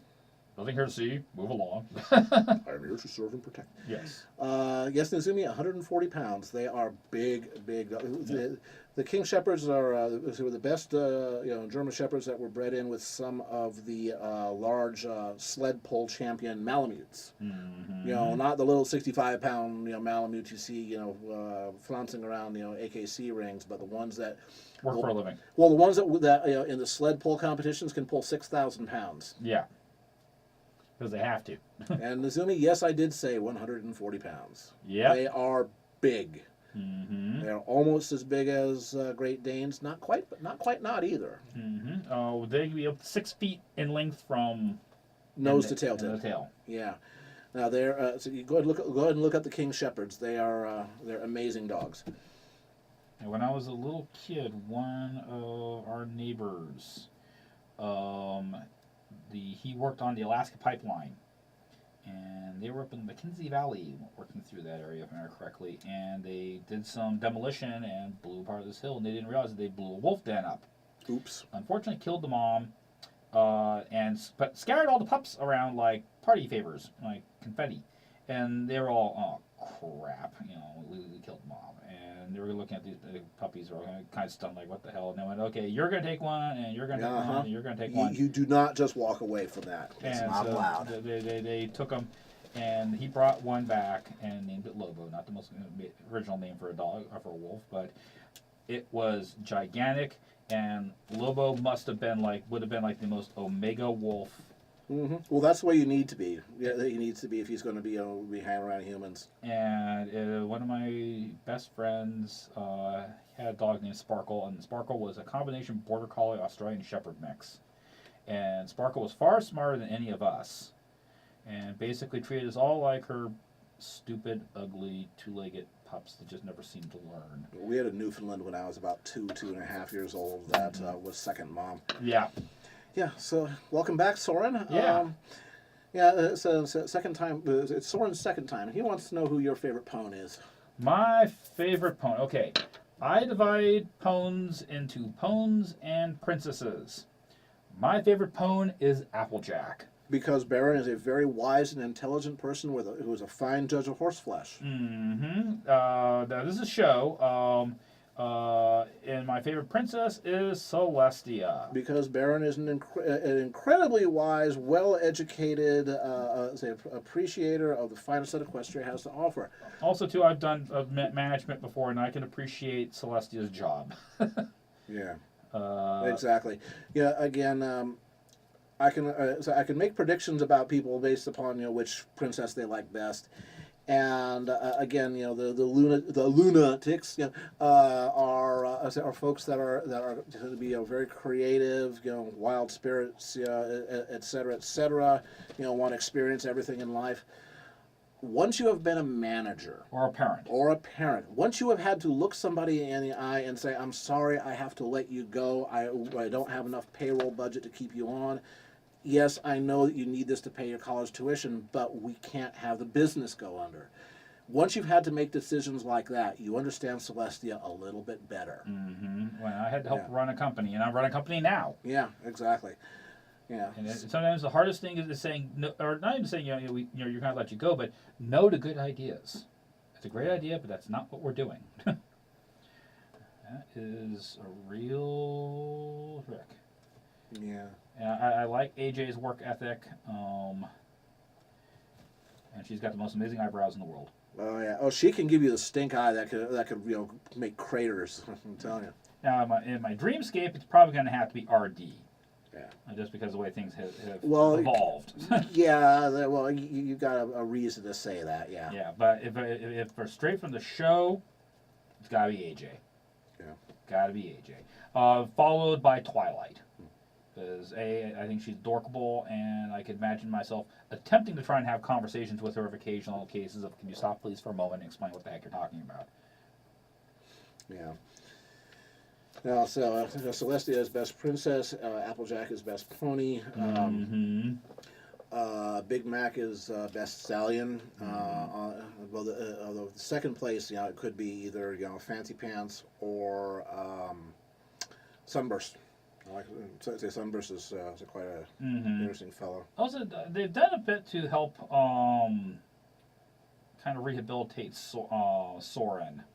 So I like Soren. Soren's variable, and so is Spitfire, because I can't make up with my mind which Spitfire is supposed to be canonical. Yeah. The jerky grasping one or the good leader one. Yeah. Because the two aren't compatible. Yeah, they seem to be leaning a little bit more and more towards the good leader one. I think they're realizing that they did a lot of damage to the Wonderbolts early on, and now they're trying to basically rehabilitate the image. Yeah, yeah. I imagine a lot of the FOB bronies were not at all happy with how they... Oh, you should go see the FOB Equestria reacts to to Wonderbolt Academy. Yeah, I thought one was great. It's all active military. You're good. know. Including one drill sergeant. Yep. One honest to God, real drill instructor for basic training. With a Smokey Barrett hat and everything. And it's like every time that Spitfire would launch into something, they'd cut to this guy, chewing you out through the camera, and they didn't. FOB Equestria does not censor their. No. It's like, holy crap! That guy could lay down a blue streak. He could make a Marine blush. He could blister steel. And I can say he was legit because my dad was a TI assistant, and so. It was an amazing thing growing up as being a little boy and having basically occasionally my dad drop into drill sergeant assistant mode. And drill sergeant assistants can yell just as loudly as drill sergeants can. Question for who's the best pet in MLP? Well, that's got to be Winona. Well, Winona? Oh, yeah. Yeah, Winona. Definitely. Definitely Winona. 180 degrees opposite from Angel, who needs to be dropped into a wood chipper face first so you can see his expression. Yes. He slapped Fluttershy. Yeah. Goodbye, Angel. You're done. You are done. You made Fluttershy cry. The punishment is death. The punishment is death. Good night, Cat. No. Cat, no, Kate, no, Cat, no, Kate, no. Philomena is Celestia's pet phoenix. Yeah, I kind of like. In fact, he's gotten back to doing it again. Norris the Pony.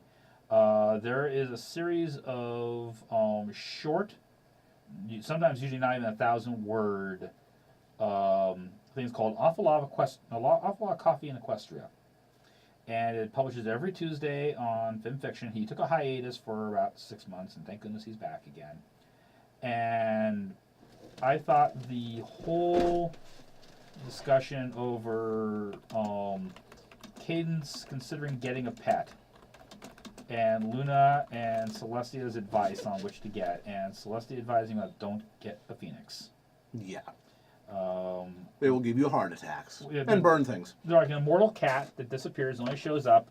They're like astronomical events that happen every 10 years, and then they'll do things at inappropriate moments. And Celestia liked cats, and Luna loved dogs. And I thought their reasoning for why each thought the other was a better pet was very, very amusing, and kind of good reflection on the characters' personalities.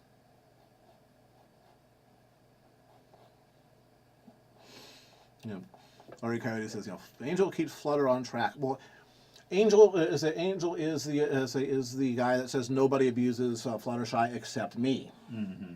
Well, okay, you got it half right, but the other half, the sentence is still death. Yes, I mean he for the longest time, Angel was Fluttershy's auxiliary spine. but especially with last season, we have seen that Fluttershy has grown so much from season 1, where she was scared of her own shadow. Oh yeah. Well, she has. Fluttershy has definitely had the most personal growth and the most complete character arc, I think, because she started way back there, and Flutterbrudder, I think, really that was that sealed the deal as far as I'm concerned. It was very interesting watching DWK's Oh yeah. totally legit recap. Oh yeah. I was like, oh, Yeah, that's ouch. a little bit close to home. Yeah. Yeah. Yeah, for folks who haven't heard of it, it goes by DWK, and he does a series called Totally Legit Reviews. There's a lot of coarse language in it. I mean, a lot. But he does have something to say. But and what he sort of does is he sort of restates the episodes, but he once in a while, right in the middle of this, entertaining and very potty mouthed recap, he'll pull out some sort of observation or restating things. It's like, dude. Well, again, he has insight. Yeah, he gives you a completely different perspective of it. It was Sergeant Strangelove. Actually, the picture we showed earlier tonight, the one on the toned paper, that was his commission. Oh, that was DWK? No. That was Sergeant Strangelove. Oh, okay. I was going to say, wait a minute. Yeah, no. If I was doing a commission for DWK, I'd let you know. Yeah, okay, there you go. Yeah, one of the things about DWK, and he is very open about this, is apparently he's not specific about it, but in his past, he's done a few things that he is very not proud of. And in Flutterbrudder, he was like, My Little Pony, could you do something else, because I want to see some fantasy, not personal history. And of course, and then when you listen to his reactions as he's watching this episode, it's like, yeah, there's some real depth there, not just in the show, but also in your Uncle DWK. Yeah, he's reflecting on himself and how he is trying to grow and move on. So again, as long as you can deal with some pretty coarse language, I very highly recommend DWK's Totally Legit Reviews on YouTube. He does have a Patreon. Give him $1 per episode. We're about to start the new season again next week. Yeah, and he did state what he's going to do. Is he's not going to do the first 2 episodes right away. Right. Yeah. Because he wants to give them some depth. Yeah. Yeah. Otherwise, he's going to do them. Actually, we did, Sergeant. Shall I put it back up? I shall put it back up. Put it back up. I will put it back up because I'm a put it back up kind of guy. Yeah, we showed your pick. I'm the shady cheesy poof. Yeah. Let's see. How about...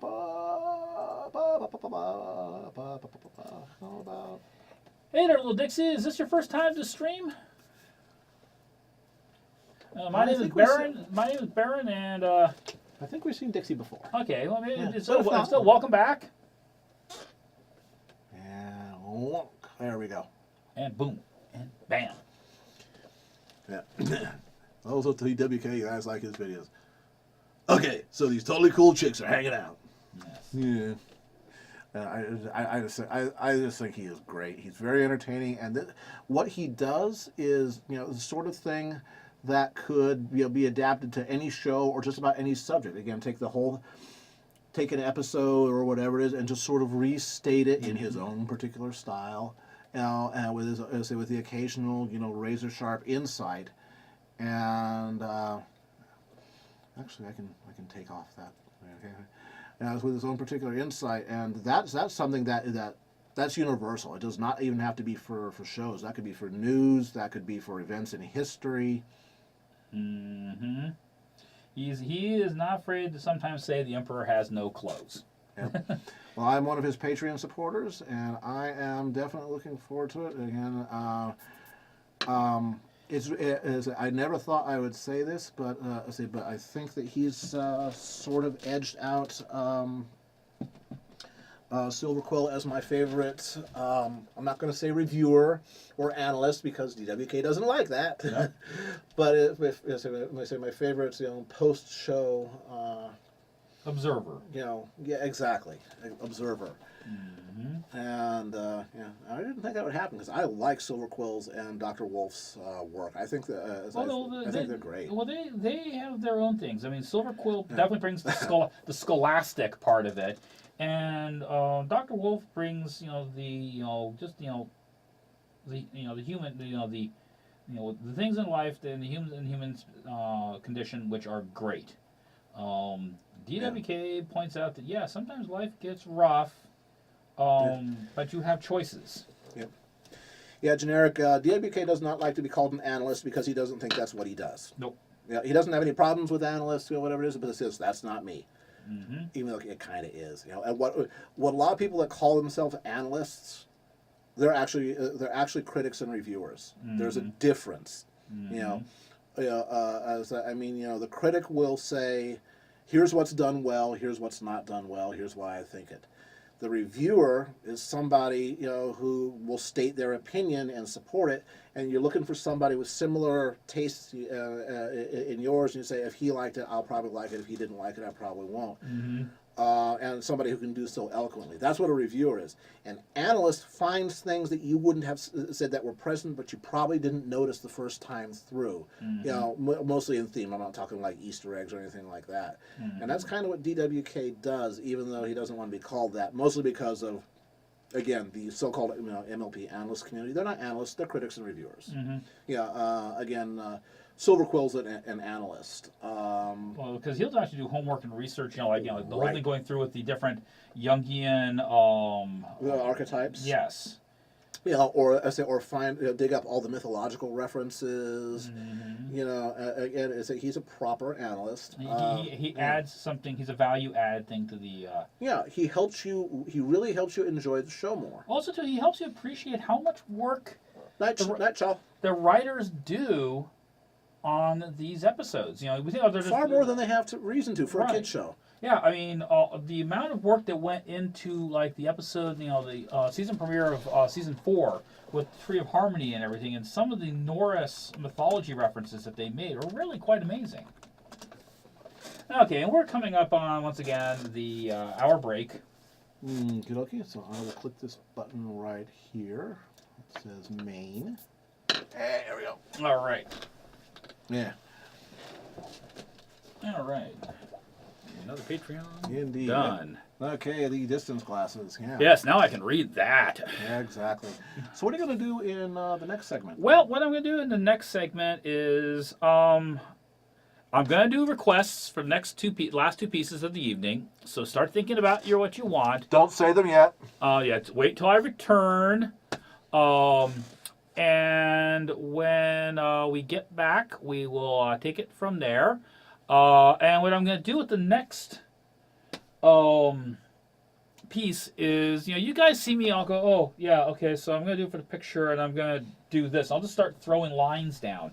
I'm going to talk to you, do a little bit of art lesson here. We're going to talk about the concept of the thumbnail and what you can do to help learn how to do that. I just do quite often the thumbnails in my head, but if I'm working on a commission for someone, I'll do thumbnails. I'm going to talk a little about the thumbnail concept and how it can help you make better art. And we're going to do that in 5 minutes. Yep. So go up, stretch. Yep. Angi, your hair's getting longer too. Yeah. Yeah, but yes. All right, folks. I will see you folks in 5, and so will Baron. 1, 2, 3, 4, 5. Boom. Click. Welcome back. Cat's Paw, we need to make a run over to Daiso before BabsCon. Everyone talking about Pocky has told me that we're going to have some Pocky in the room for the convention, or elsewise it's just going to be full of fail. It's a rule. Yeah, so we will need to get Pocky, because you can get good Pocky from Japan cheap. Indeed, like $1 a box. Yeah, exactly. Right. Okay. So you said the R word. I said the R word. Yes, I did. Requests. What would you like Baron to draw? Mm-hmm. On your mark, get set, go. And hopefully, give me something that also will be nice. I want to be able to show thumbnails. I want to give some ideas on different ways you can pose something. Bathing Ember, Scoodle, that's a filly with no name. Okay, I kind of love that. Yeah, Prowell, Prowell likes Pegasi Twy. Yeah. Lyratar. Okay, aside Pegasus, say it twice. Okay, that's a possibility too. Luna with her favorite weapon, the meat tenderizer of doom. A special forces pwn. Yes. Sunset Shimmer only because he loves Baron's human sunset. Uh-huh. A meeting of the pets. Rosemary meeting Jessica. A meeting of the top heavy ones. Apple Bloom as drawn by Salvador Dali. Yeah. I haven't drank enough tonight. We'll do that. Don Rickles pony. We'll do that as the second, maybe. Request. Blue Blood getting chewed out by Celestia. That is a fantasy. Yeah. Big Mac is Dr. Frankenfurter from Rocky Horror. And then just jump to the right. Yes. AJ with a Samaflange. More Gutter Apple Bloom in the Dream Realm. You had. Mad Badger, really? I'm so sorry here. You had to go eat barbecue lamb. I feel so sorry for you. What an incredible burden that must have been. Yeah. Good to see you. I'm sorry. Lesbian Vixens and Hunter Eggs. Yeah. Yes, Lesbian Vixens and Hunter. I have to admit, Scootaloo as the pony with no name. Well, that sounds like that appeals to you. It does. Well, for one thing, I can visualize several possible ideas for thumbnails with that. And that's part of what I want to do, show people an idea of what a thumbnail is and how it can work. Now, some of you, if you follow me on DeviantArt, you've seen me, and even here on the stream, I've put up occasionally as far as art I'm working on. I've put up examples of blank.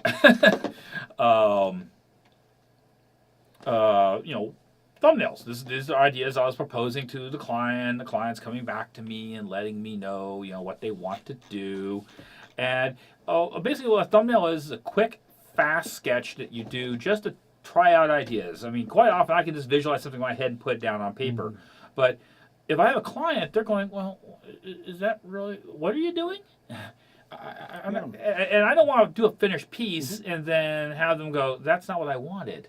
And sometimes you do a thumbnail anyways, go, I have this great idea in my head. This is the most amazing concept. And you put it down on paper and go, okay. And it sounded better not on paper. Yeah, it sounded great not great on paper. Yeah, exactly. So a thumbnail will let you play that around. Growing Peach Tree. Hello, I believe you're new to the stream. So I'm going to now jump over here. We're going to do a quick few thumbnails, show you ideas how we could do this Scootaloo as the pony with no name, with the poncho and the big hat and the scooter, and the Gatling gun and the 2-pounder and cigar. Yeah, so let's go over to the drawing camera. 1, 2, 3, boom. Boom. And I'm going to move this down here a little bit more so we're in the right. Well, I can adjust electronically. Just do whatever you like. Well, I just did it so I'm not having to lean over the table because that makes my chiropractor and physical therapist in my head scream. And I don't like hearing them screaming at me because I don't want to have to go. Sarah was a very, very nice person. The most charming Grand Inquisitor I've ever dealt with in my life. Yeah. But I really only want to meet her on the street and say hi to her. I don't want to have to go back in for physical therapy because that hurt just a smidge. Okay. So while Baron is preparing, I am going to do more preparing. Yeah, exactly. See, we still have some of that fresh squoze, juices and stuff hanging about. So want to pass the glass over? Or do you have a fresh one? Go ahead and pass the glass. Pass the glass. Not like passing the gas. Oh, please no. Okay, so like I say, what a thumbnail is just something very, very quick that you do. I'm going to do these a little bit darker than normal. Usually I do these fairly, very light, but I want to make certain you guys can see these because they're going to be kind of small. They're not meant to be any finished masterpiece or anything like that. They're just meant to be little things where I test out this and that and the other thing. Right, exactly. There. So I'm making Baron some more brain lubricant here, and this time, since I still have a bunch of fresh squoze citrus, I'm just going to throw. Citrus at the problem. Yeah, it's going to be sort of a proto margarita. Exactly. So so in here we have the lime juice, and we have the lemon juice, making our own sweet and sour, and the orange juice. Oh, by the way, I make no representation as to whether this will taste good. It should, though. yeah, So I'm going to put in just a touch of sugar in it. everything sounds so far like it's pretty good. Putting the sugar because there's going to be a lot of sour. Mm-hmm. And then I'm going to take my Patron Silver, and I'm going to say, okay, there's only a little bit of that left, so I'm going to make the rest of that go away. Okay, so we're just throwing this down really fast to get a quick idea. Okay, and what I'll do quite often is I'll throw like a little picture frame around and say, okay, this is where I'm visualizing things ending on the paper. Because one of the other things can really be, and why thumbnails can help you with this, is there's nothing more frustrating. You start on a picture, go, I got this incredible idea. Oh my gosh, this is so amazing. This is the most amazing piece. This is going to look so great when I get all of Spitfire done, and I run off the paper. Mm-hmm. And even to this day, I have occasionally done some pieces where it's like I just started laying something down and I didn't quite really think about where I was going to be putting things. And I got near the end of the picture and went, I'm about half an inch short. Well, crap. So the thumbnail can also give you an idea about where am I going to fit this thing on the page? Is this going to fit on the page? Now this is roughly about an 8.5 by 11. Format. Yeah, this is going to work. I'm not completely pie in the sky. This. There you go. This actually might be pretty good.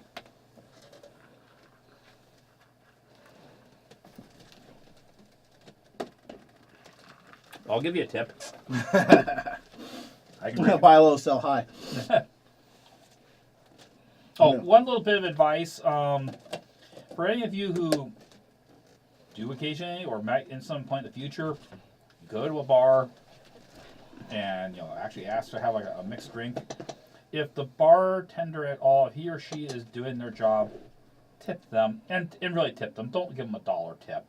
100% on the first drink, 50% on the subsequent is appropriate. Yeah.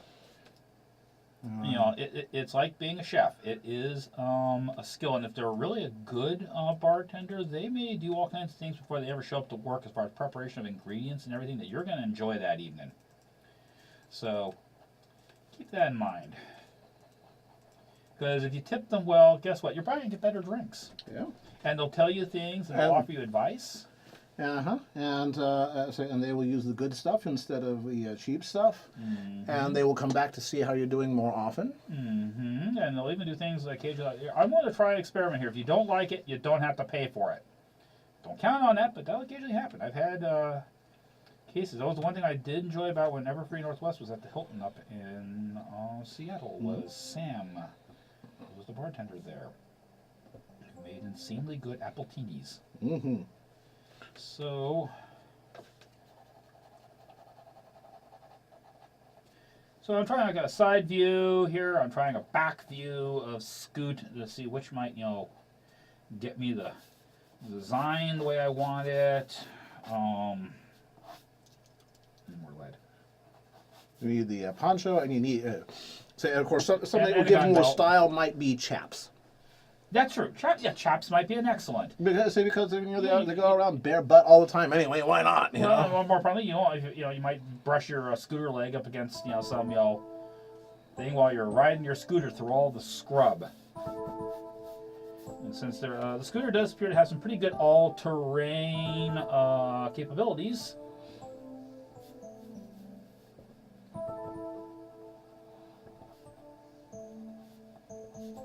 So I've done a side view in my back. I'm going to do a head-on view here. Now you can also do what they call color thumbnails. In fact, I'm going to be sending. I've done one for him. I need to do a second because we fixed some things for a big commission, which I'll be starting very soon. And I've got another one I need to get off to another client because their piece is coming up. And a color commission can be, or a color thumbnail can be the entire, what the entire piece is going to look like. It can be an element. Is Colonel Gil in the chat tonight? Yes, he is. He is indeed. Yes, I have a commission I'm doing for him, and I recently sent some examples of patina and in various different color combinations. And we went back and forth, and he said, I like this, so now I have an idea what I'm doing.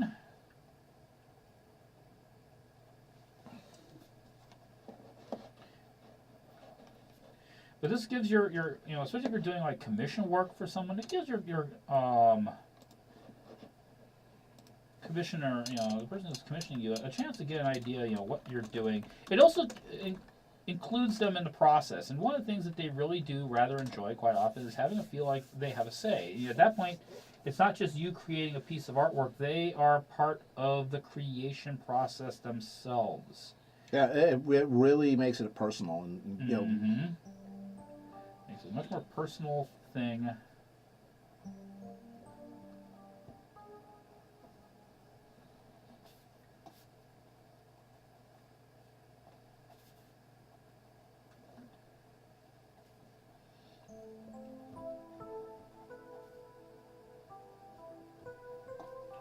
Okay, so I quite often for a client I will do 4 possible ideas and send those off to the them for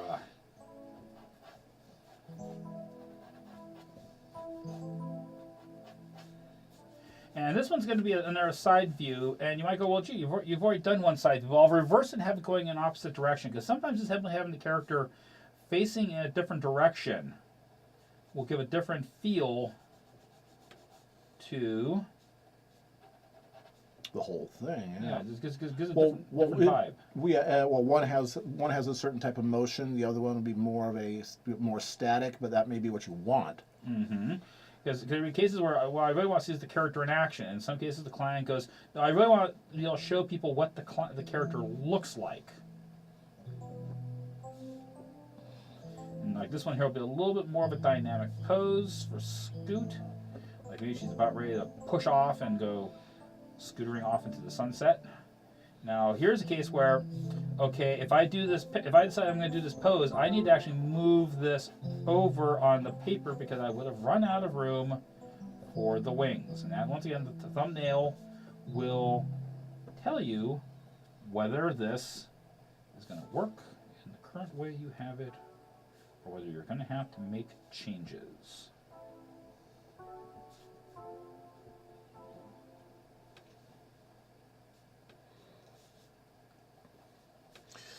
So, Sora, there is a type of coffee, a brand of coffee called Death Wish. It advertises itself as the strongest coffee money can buy.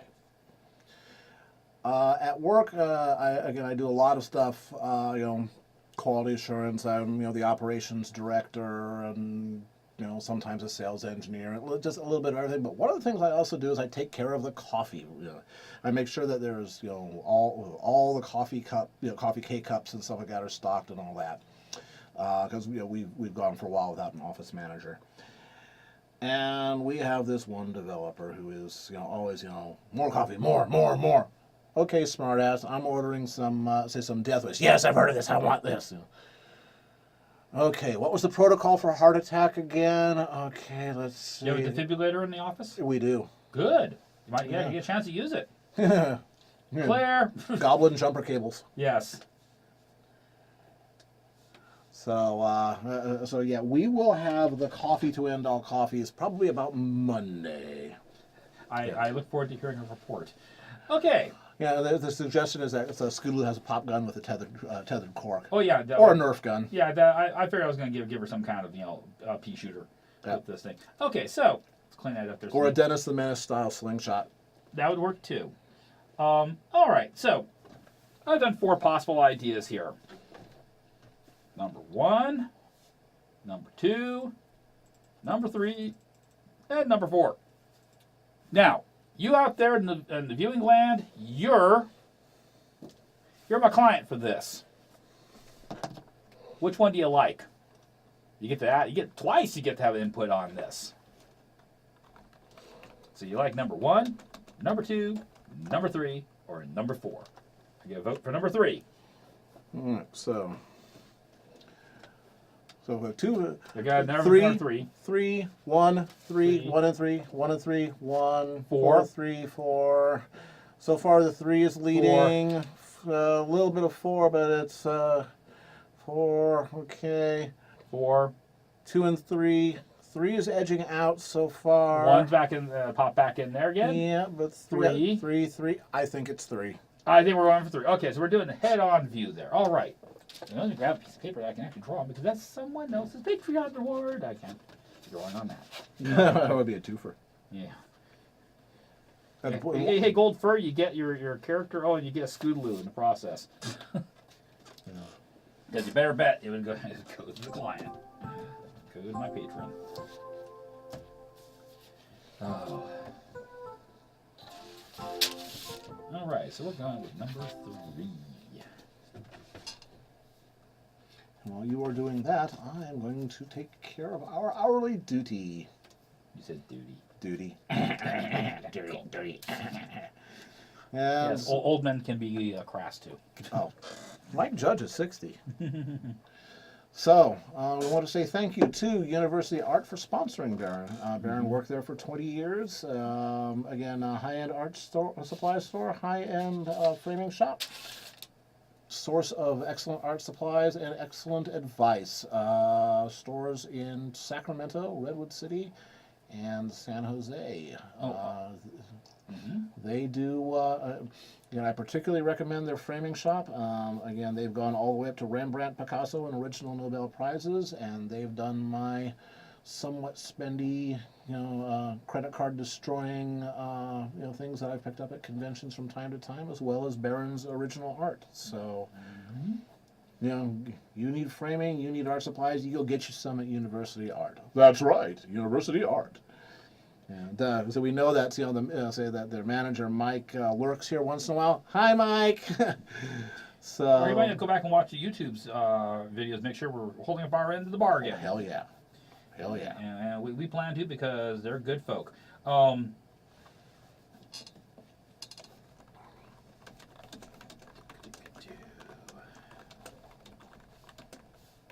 Speaking of University Art and people from there, one of the things that's going to be happening later this summer, it's either going to happen around July or it's going to happen in August. I'm going to have to, or September. August is probably not going to be a good month because with BaronEngel coming up, there's going to be a lot of planning, and I'm just not going to have time for it. I am going to have some of my former coworkers from University Art on the stream.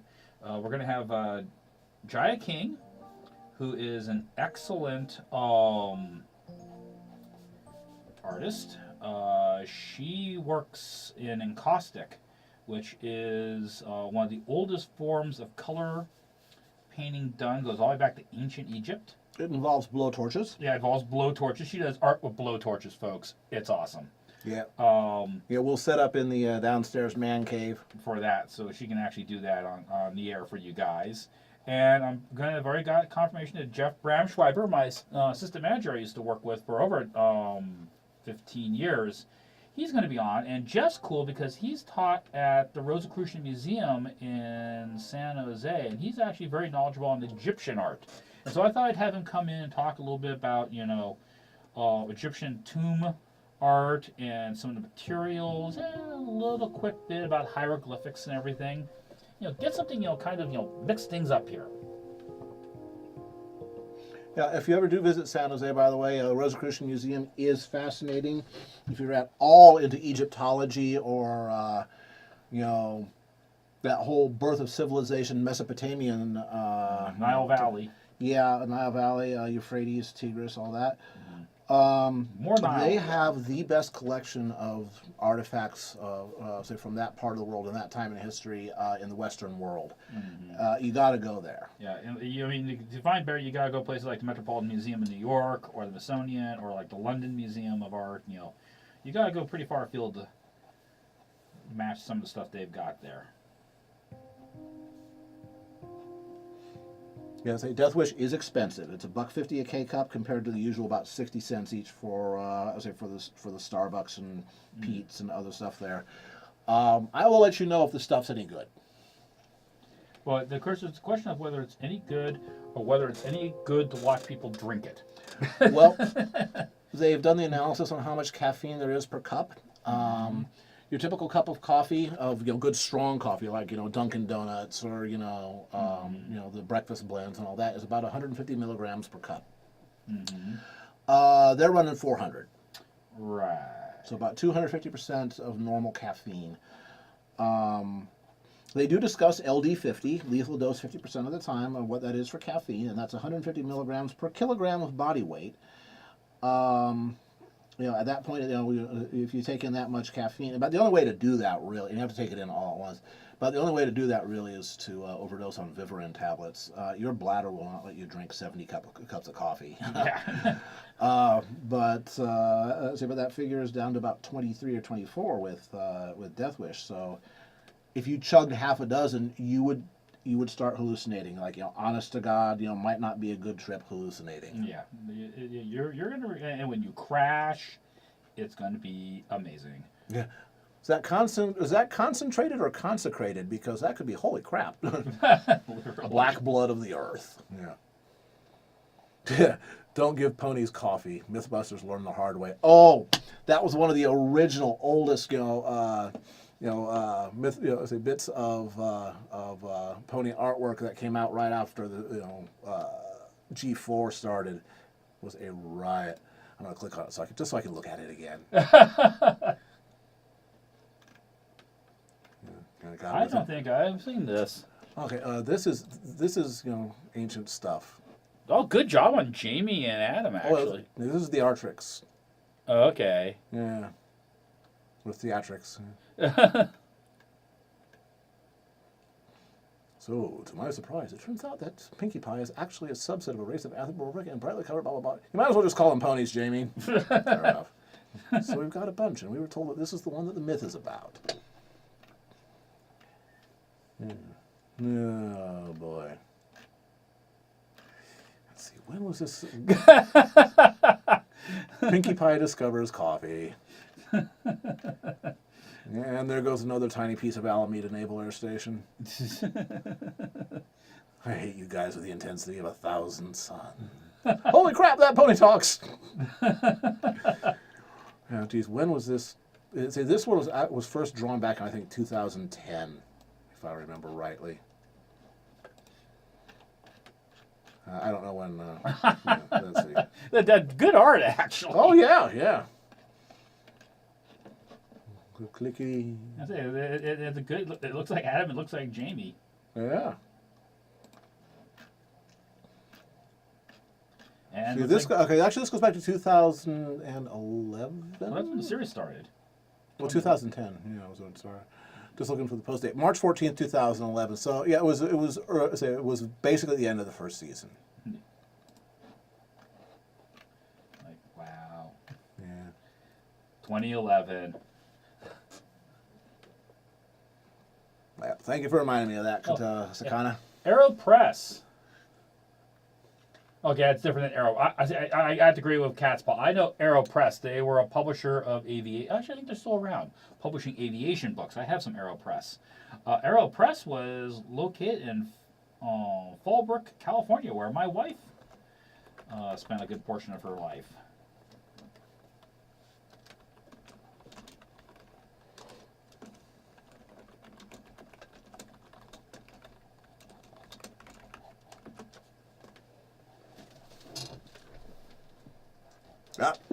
Angie got it. Show started October 10th, 2010. Mm-hmm. Yeah, it was the date the hub went on the air. It was one of their very first shows. Yeah. And yes, 7, you are right. Horses do not have the ability to puke. And I grew up on a farm with Welsh ponies, and that's why colic is so dangerous. They can't do anything about it. Nope. A lot of animals that can't puke. There's also a lot of animals that apparently can't, break wind, for lack of a better word. Trust me, horses can. Yes. We're talking gale force here. We're talking, that shows up on the Weather Channel. And today, Secretariat farted. Mm-hmm.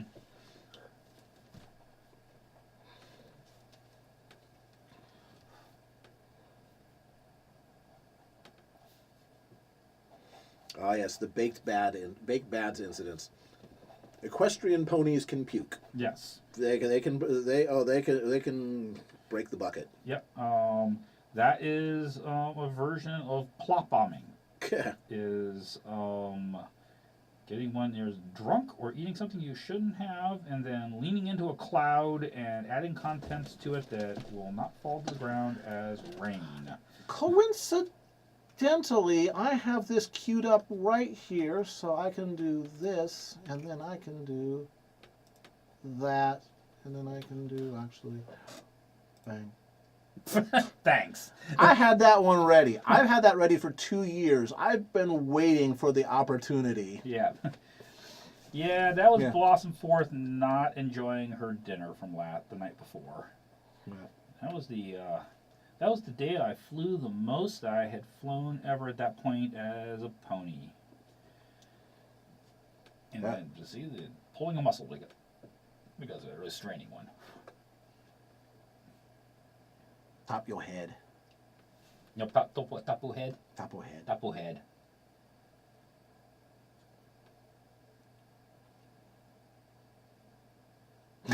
Says the horses can break wind, mean big time. We always knew when the horses were eating because you could hear it coming from the barn. You just get used to it. Horses really do not care. Mm-hmm.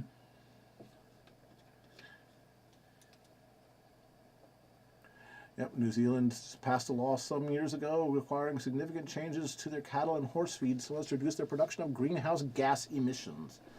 Specifically methane, which actually on a gram for gram basis is a much more potent greenhouse gas than carbon dioxide. And that's one of the reasons why they're actually worried about the there's all cow farts. Yeah. Well, the Siberian steppes thawing out. Well, all the permafrost has tons of. Well, yeah, and of course the other big one is the cloth rates, but But the fact is that this has happened in Earth's past before. Yeah, it would be definitely major climate change. The term catastrophic mostly refers to it would be very bad for humanity. Yes. 10 million years from now, the planet's not going to care. Yeah, but it would be free of humans at least. Yeah, I'm part of humanity, so. Yeah, there exactly. You have a vested interest in the being around part. Bilabial fricatives, or monosphincter. Yeah. So Cold Silver says, speaking of dinner, do you have those equestrian recipes?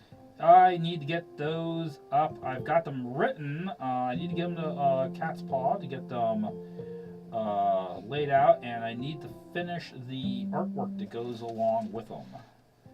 Because I've written the first few of them. I've done Caracel's favorite breakfast. I've done Bettina's favorite breakfast, and I've done hot cider, and I need to go through and reconfirm that I've got the ingredients and amounts and temperatures correct for the savory baked onion egg rings.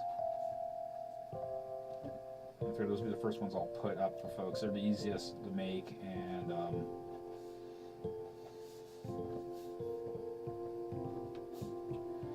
right.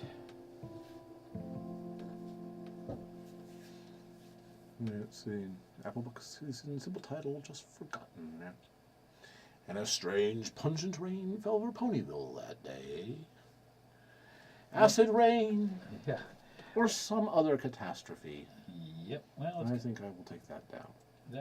That's kind of like the whole thing about Cloudsdale saving everything that gets produced as waste, everything, and getting used for basically growing food. Cogeneration and composting. Yep.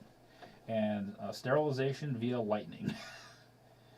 So she Rainbow Dash put they zap the poop. Yeah.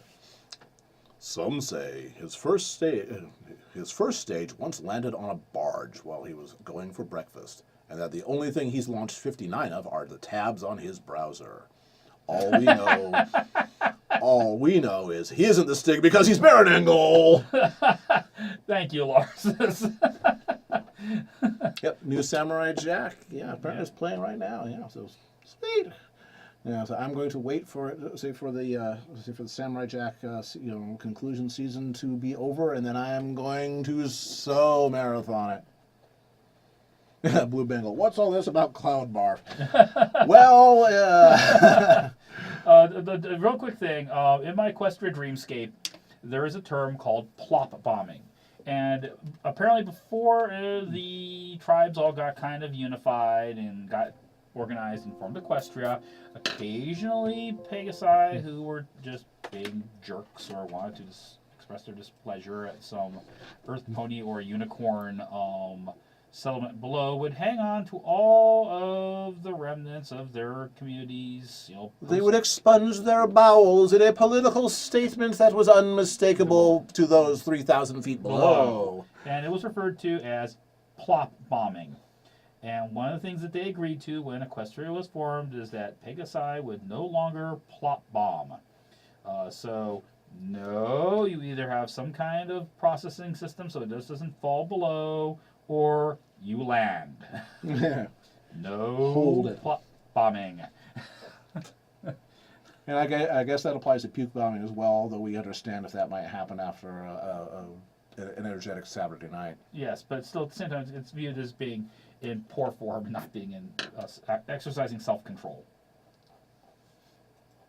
So that's where plop bombing comes from. And Rainbow Dash was kind of surprised when she had to explain that to me because she'd forgotten I hadn't been a Pegasi all my life. And I was like, well, if you're just flying cross country and you're way out in the middle of nowhere and there's nobody around, why go to the problems of landing when you could? And she's all, you don't do that. We land. No plop bombing.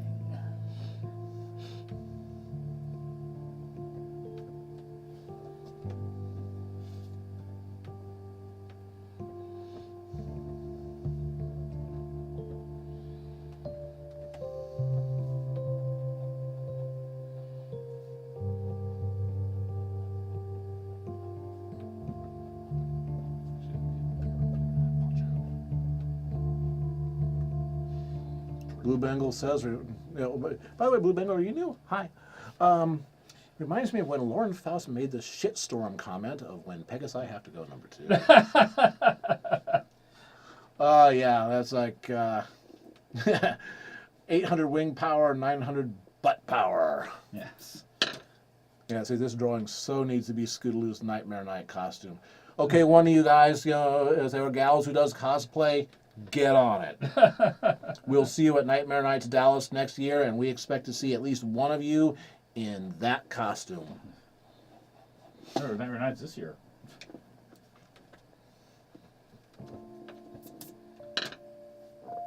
Well, welcome back, Blue Bengal. It's your time. Okay. Once again, oh my gosh, I need to hurry up. I'm running out of time. No way, I got some time. Okay.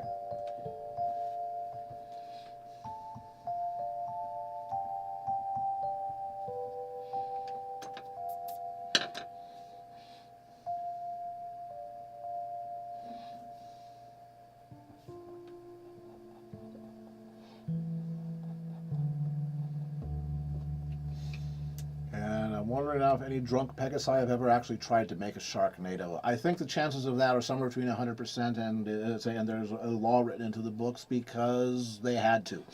Yes, and I do know that sometimes, Pegasi are much more weather resistant than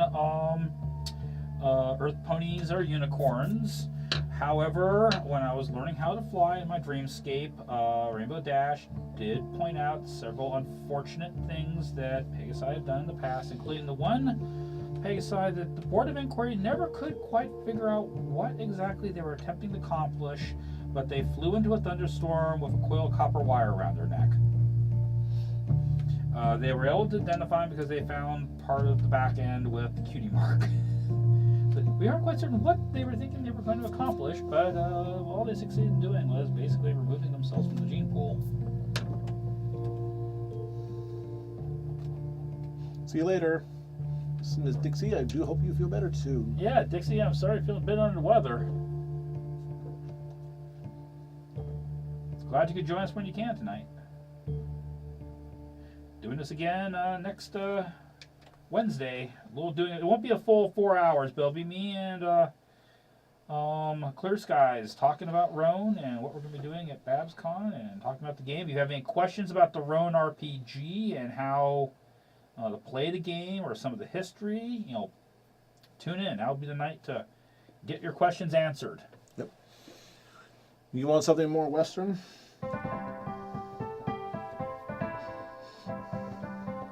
that old slim piano tune.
Actually, we need for that. What's whistly? We got that ain't it. That ain't it. I got that. No, that ain't it. I got nothing. That is not it. Not the best one. I got nothing. I got them. Tuba. There you go. Which tuba, yuba? Yes. Not fretless bass. Where's our shakuhachi? Oh, don't fret over it, Lance. Yeah.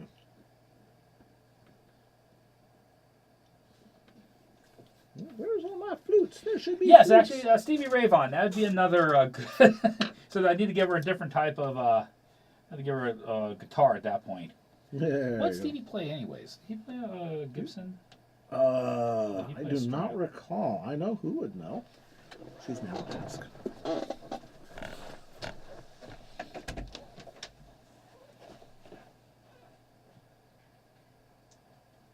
I think he's out. Oh well. Mr. Dusty.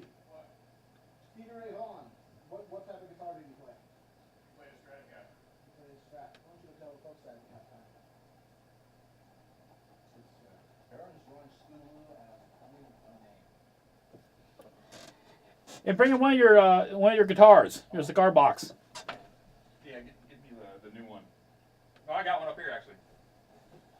No, I don't. I put it back downstairs. I got it.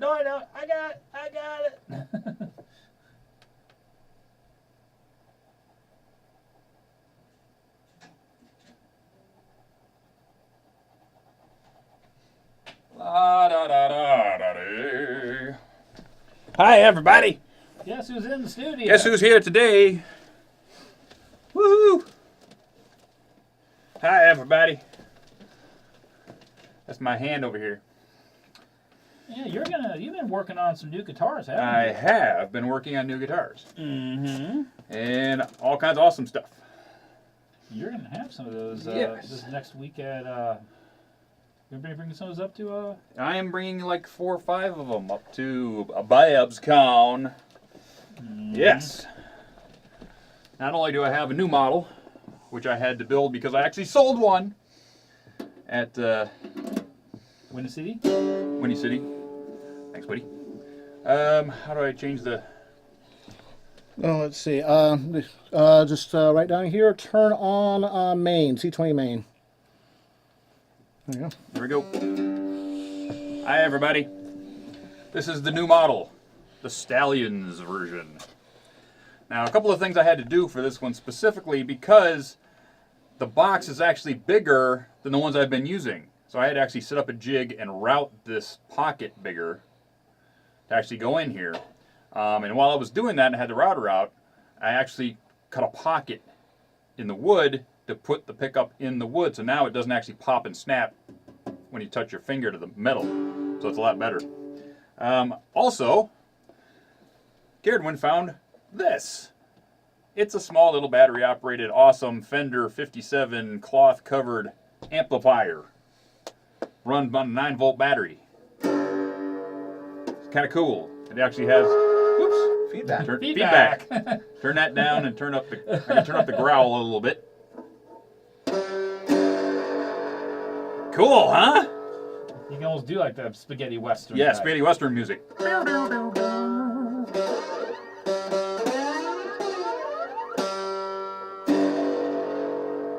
This little amp is cooler than heck. I love it. But yeah, I was at Winnie City, and I had Luna with me, the Luna guitar.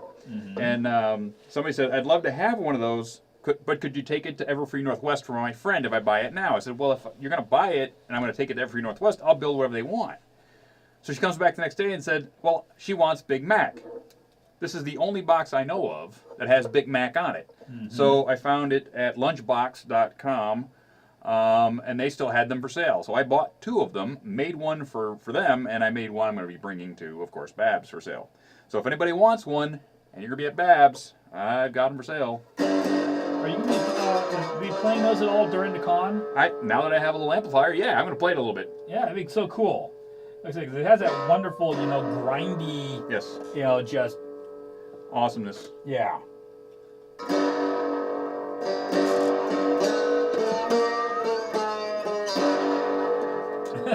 Yeah.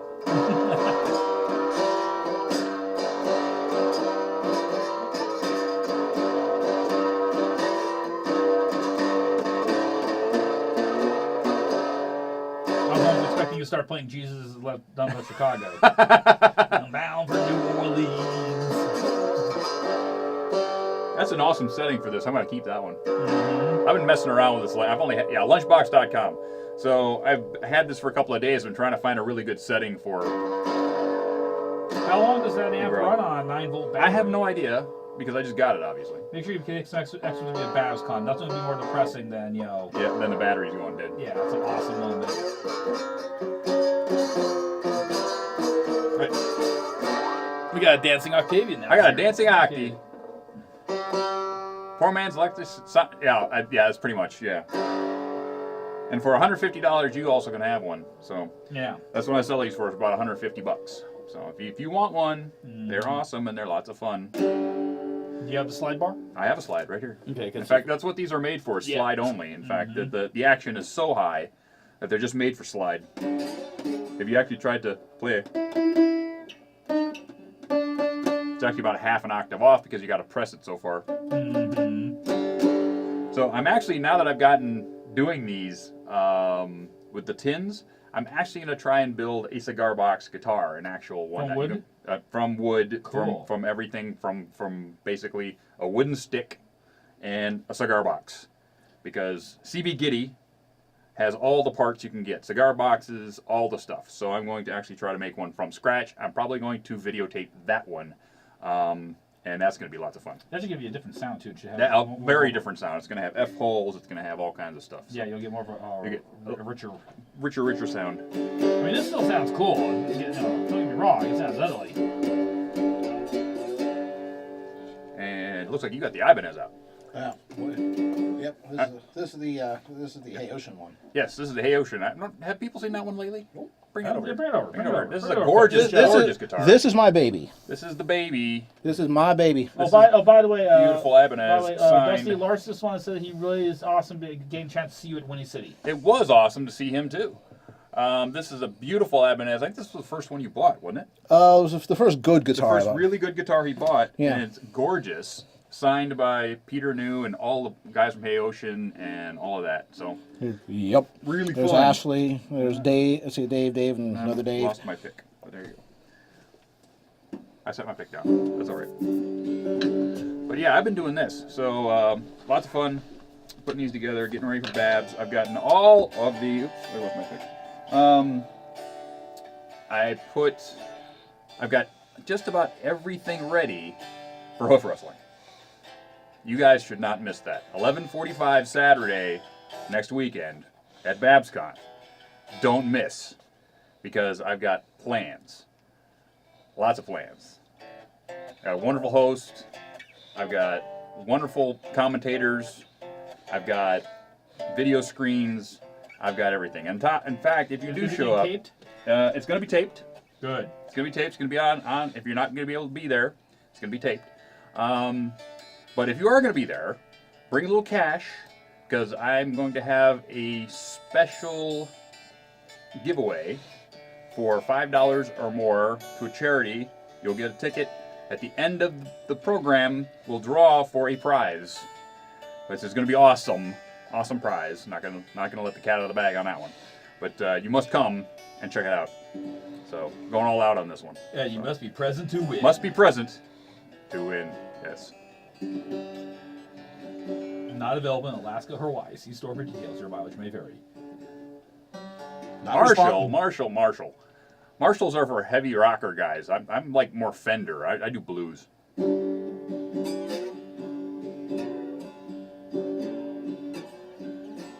Yeah, so we're gonna pick up there. Oh yeah. Lots of fun. So what are we drawing? We're drawing The pony with no name. the pony with no name. We're drawing Scootaloo. Is that a sawed-off shotgun? pop gun? Oh, it's a pop gun. Sawed-off pop gun. Sawed-off pop gun. Love it. Love it. And this You know how much Marshall stacks cost, Larsus? Are you kidding me? and I can tell you, we have a place here in San Jose called the Guitar Showcase. Okay, wonderful store. They have probably $15 million worth of guitars, and one of the rooms is actually a safe because they have like a $1 million guitar in there, all behind glass. Some of them are on loan from people like Neil Schoen of Journey. They got some of Joe Satriani's guitars. They got a couple of Joe Satriani guitars in there because he's a local San Francisco boy. Yeah.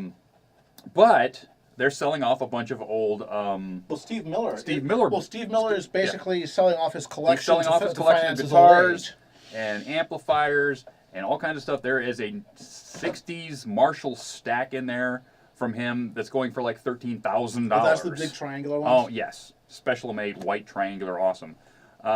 There is a brand new 50th anniversary set of Marshall stack in there they want $7 or $8 grand for.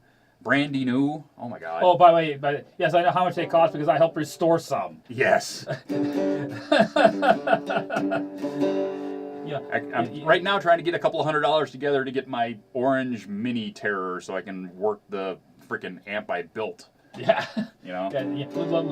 Larsus doesn't just play this on TV. He's the real thing. Last year he got me some awesome headphones. I know. We were talking headphones at Windy City PonyCon, Larsus. We were talking about that. Yeah. 'Cause I need a new set. Yeah, and the Audio-Technicas are... The Audio-Technicas are nice. Oh, they're so nice. I lay in bed at night and I just enjoy them. Sit in the darkness and let my mind go places. Mind going places. I need more brain. And I have been practicing this thing, trying to learn some new stuff. And there's tons and tons on YouTube on how to play these 3-string box guitars. Mm-hmm. Lovely stuff. I was trying to learn how to play Hotel California, actually, on one of these you can do. Which I can't do yet. I was trying to do some Johnny Cash.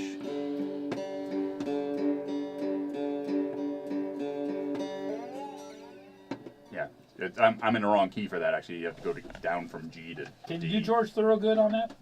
You probably could, but I don't know any George Thorogood on this.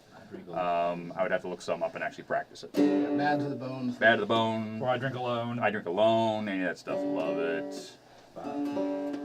I used to, you know what, Vet? I used to have 124 slot cars. Absolutely. Back in the day when you had the big tracks. Mm-hmm. My dad was big into that. Heck yeah. You had the big tracks that were in the malls. I had like 7 or 8 different cars with different windings, with different tires, with glue on the tires, and big wings and all that stuff. I was into all of it. I had all that stuff. What is a hubjo? Hubji? How do you say that? I don't know. I don't even know what that is, Clear Skies. So I haven't actually ever thought of making it because I don't know what it is. So I have to look one up. He'd have I think to I'm know out of tune. where he could look it up. Anyway, Hey, Corwin. lots of fun. Yeah, Hey, Corwin. Hey, buddy. You've tuned in for the Blues Hour. The Blues Hour. Yes. We got, This was great, dude. This was great. I'm on the plane. Get this. I'm getting on the plane to Windy City, Chicago, right? I'm on United. And they have this thing now that they have the United app where you can watch anything they will stream Wi-Fi free movies to your device, right? I'm going, God, it's a 4-hour flight. What am I gonna do? So I've been. If anybody knows me, I was actually just tweeting a whole bunch of Blues Brothers stuff just before I left, because of course I'm going to Chicago. So I get on a plane. What is on the plane? What can I watch? But the Blues Brothers. So I'm watching the Blues Brothers all the way out there. The use of excessive force in the Use of- apprehension of the Blue Brothers has been Approved. And that probably was their actual police dispatcher. It was actually. The movie. And all the cars they wrecked were actual Chicago police Yes. cars. Part of the deal for filming in Chicago was we will buy you a new fleet. A new fleet of cars. And so they did. And it inspired one Japanese manga artist, Kenichi Sanada.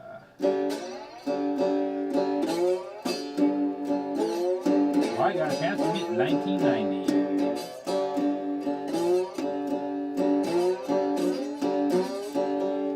These things are just stupidly fun, guys. Really. It's like that Toxic Mario in Toxic. Hey. Is he there? I thought it said Toxic. No, it said hi, Toxic. Hey, hello, Toxic. Toxic is- Toxic Mario. There's Toxic. There's Toxic makes it in. Hey, Tox. I used to have all kinds of slot cars. I had the small slot cars. I had the first slot cars. Just a lot. Okay, I got a few I had a remote minutes control 4x4 truck. here. A few minutes here. I need to get this other wing done because You got 6 minutes. I got You got 6 6 minutes to do a wing. Can he do it, folks? He's on the clock now. It's sort of like, let's see, Iron Chef. He's on the clock. Last 6 minutes. What's on? Suzuki-san. Suzuki-san, go! It looks like he's picked up a 4B. Wait, he's got the ice cream maker. He's in trouble. Whenever they went for the ice cream maker, they were hosed. Yep. When a chef needs more flavor, he reaches for the soy. When a chef is frustrated, he reaches for the salt. I taste your frustration. You salty man. Yeah, that's Toxic's absolute favorite judge, the Kishi the new Dragon. Power That's his Rangers waifu. That's movie. Toxic's That's a waifu. movie. I get Isn't it. it Toxic? I never ever got into Power Rangers, dude. Ever. Of course, I'm so old that the original 5 teenage concept anime, which was Science Ninja Team Gatchaman, was new when I was watching anime. Okay, just come out like a couple of years prior before it came over to the Americas. That was the very first 5 young teen team All up walks of ninja life. thing, right? And that was like 68, 9. I remember watching it in the early 70s. Yes, because it was brought over by Sandy Frank, who brought all that anime stuff over, and redubbed by your friendly neighborhood Casey Kasem, who was Mark in that series. I know too much about that. Yes, way too much about. Speaking of that and remakes and whatnot, have you watched the second season of Voltron? Yes, I have. I love that stinking show. Yes. Oh my God! It was the way Voltron should have been done in the first place. In fact, it's the way freaking Thundercats should have been done Yeah, when it was remade. I am very much looking forward to watching. Yes, Battle of the Planets was Science Ninja Team Gatchaman cut to heck. Yep. Those weren't robot fighters in Those Gatchaman. were not. No, And they were human guys that got killed a lot. And I forget which one of the ones who had the drinking problem. Huh? There was one of the team that had a drinking problem, if I remember correctly, in Gatchaman. He Yes. had the real. That was Jason. It was Jason. Jason had a drinking problem, and they actually cut all of that off and took all the drinking out of it, and actually had a concussion. Yeah. In that episode. So basically, when he was, there was an episode where he couldn't shoot because his eyes were all screwed up. He was drunk. Yeah. In the original.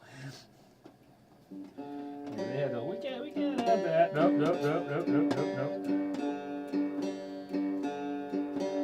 I love this stinking thing. Kind of like Sailor Moon and Cardcaptor Sakura, where it's like, we have to re-head this for the U.S. market. Yes, we can't have any female gay things Going on. No. Bum, bum, bum, bum, bum, bum. All right, I did it. I pulled it off. I got a wing in. Winging. I'm winging this. She does, you know what? She does look like, Stevie Ray Vaughan in that picture. It's the hat. It's the hat. Well, it's the hat and the jacket with the pointy shoulders. Well, it's a poncho. It's a poncho. Well, it Draped over. okay, for yeah, with the pointy shoulder, because Stevie Ray Vaughan used to wear the pointy shoulder jackets with the hat. Mm-hmm. And yes, it was a Stratocaster people that he played. Yes, it was a Strat. In fact, it was a Strat that he found at a pawn shop that he modified himself. That was his only guitar. And a lot of people make replicas of that guitar, but it's based on a Strat. Okay. Ta-da-da-da! Looks good to me. Okay, that's Wow. Crank that out in an hour. Well, actually, less than an hour because Less than an hour. I had to do all the thumbnails first. That took about 10, 12 minutes. Actually, more than that. About 15 minutes. So I did have 45 minutes. So I'm actually kind of happy with that. I'll throw that up on the Smudge Marks Angle Works store. I'll probably do that tomorrow. Okay. all right. It's just about that time. Just about that time, guys. I'm going to head out of here so they can actually have a proper sign-off. Well, we have one more hour left. We have one more hour left. Oh, we have one more hour, which means we're going. I'm going to get out of here so they can actually get out of here. So I they need can to push buttons. push buttons. So I'm gone. I will catch you guys on the flip side. If you're going to BabsCon, I'll see you there. Don't miss not only the arm wrestling, but I'm also going to be having a panel with illustrious Q about comic collecting. So don't miss it. I'll catch you later. All right. There we go. And the hot seat is switched. Two. To the one you didn't want to see, but tough. Life is that way sometimes. We, You know what I mean? we love you, Carrot One. No, you don't. Yes, we do. Okay, fine. Well, I don't love you that way. I'm married. Sorry, Sailor, not my time. All right. Okie dokie, folks. Yeah. So we have one more hour to go, and that's going to be another request. Another request, and this one will have a full hour to work on the request instead of me just doing thumbnails.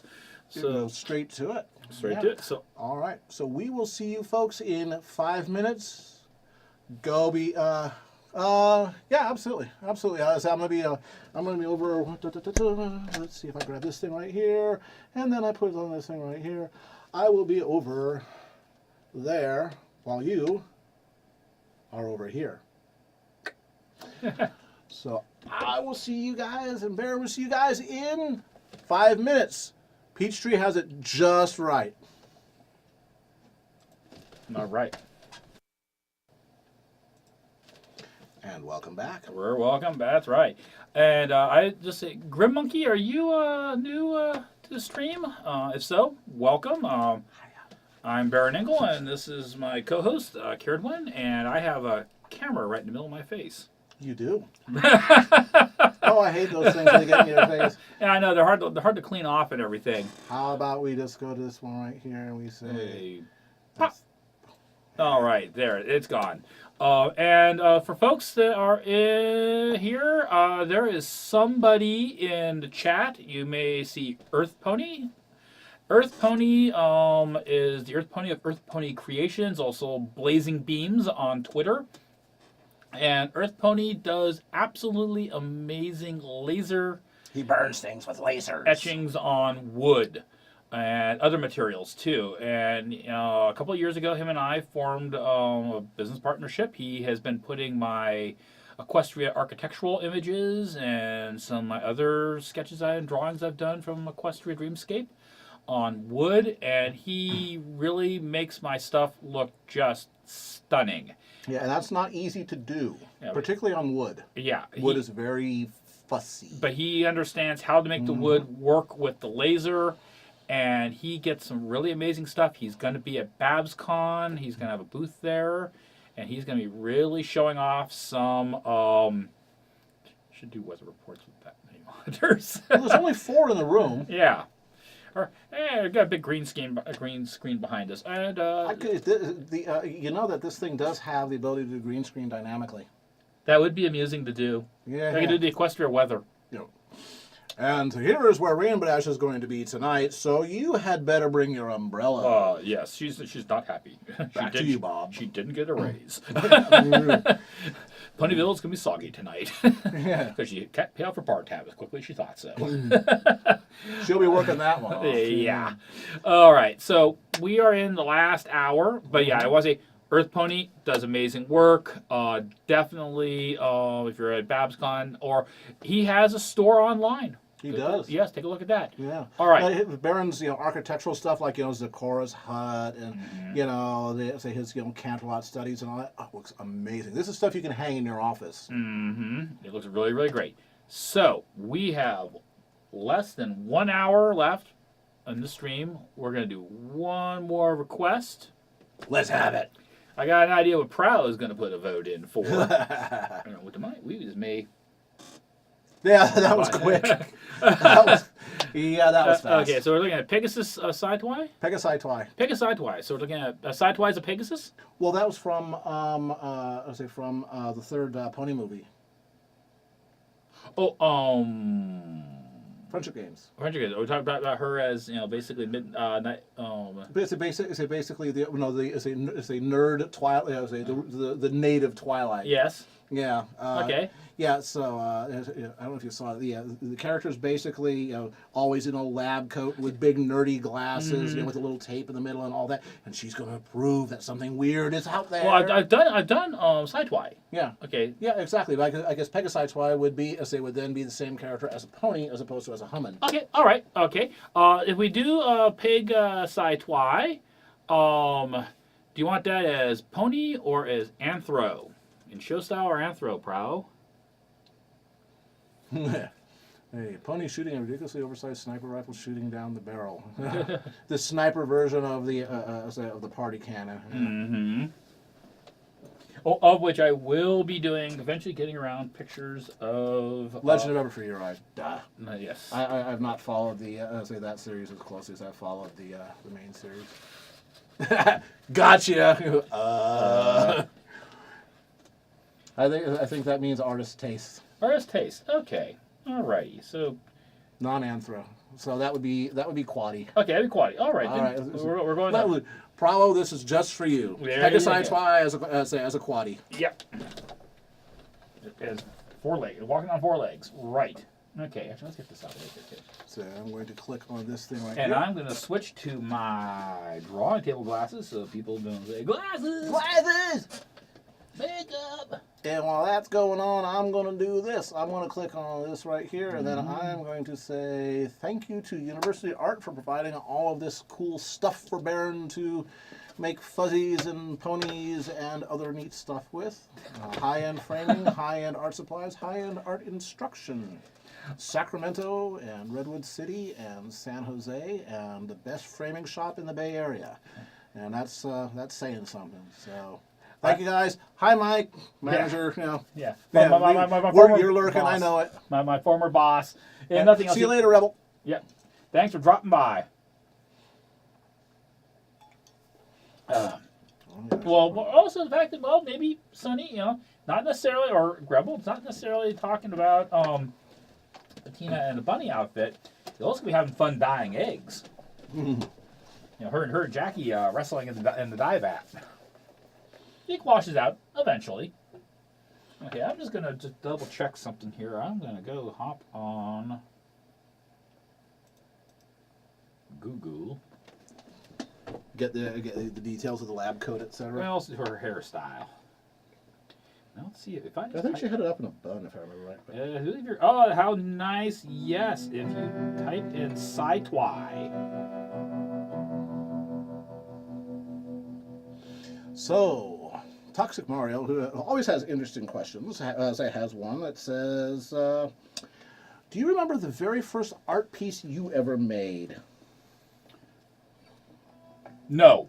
Because I think that was like when you were drawing on yourself. Yes, the first piece of art I apparently, or what would qualify as me drawing, was when I was 18 months old. My mom apparently had been writing on something, and in the process, somehow or another, the pen got into my crib, and I got the cap off somehow, and then proceeded to draw all over the crib and all over myself. I don't have a memory in my life in which I wasn't drawing. I know that my parents had drawings going back when I was 2 and before that. fact, when we were clearing out my dad's place a couple years ago, we came across some of my old art, and I can understand now why, when I was rather young, I actually, apparently my parents took me to talk to some child specialists, actually, because they were very interested in me, because at age, 3 and 4, I was already kind of grokking, trying to play around with ideas of perspective and three-quarter view, and I had some idea that things got smaller in the distance, and I was trying to do that, and that was a kind of an unusual thing, apparently, at that age to be doing. So...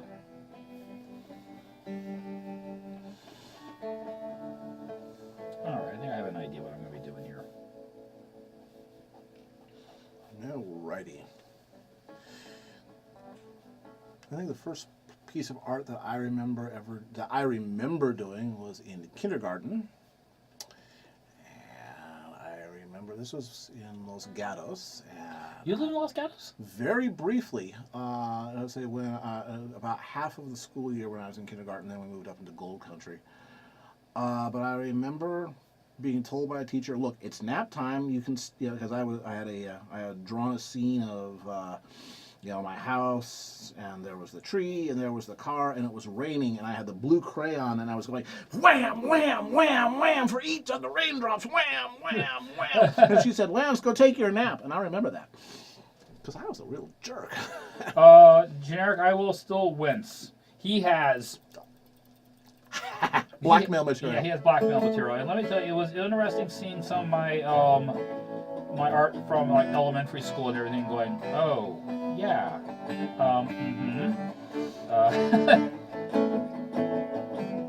Because in some ways you could see the very early elements of my style and what would become the style you guys know today. Even back then, there were certain elements that I was already starting to incorporate. Blech. I hate when I do that because my finger always comes on the wrong bit. Up here, I do this. That sucks. This is better.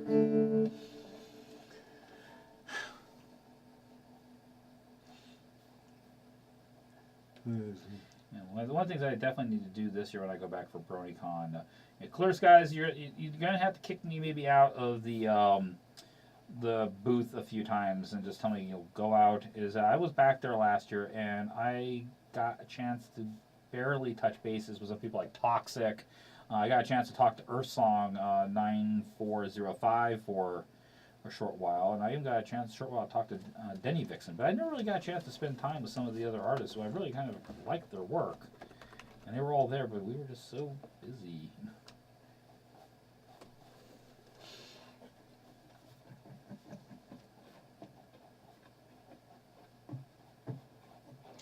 So, Mr. Clear Skies, since you're going to be out here this Wednesday, are you going to be bringing any stuff that you're going to need any special setup for to show off, or are you just going to sit in the hot seat and...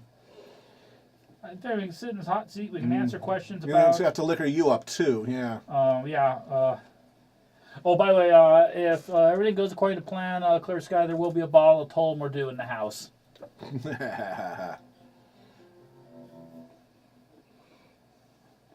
Baron Walk.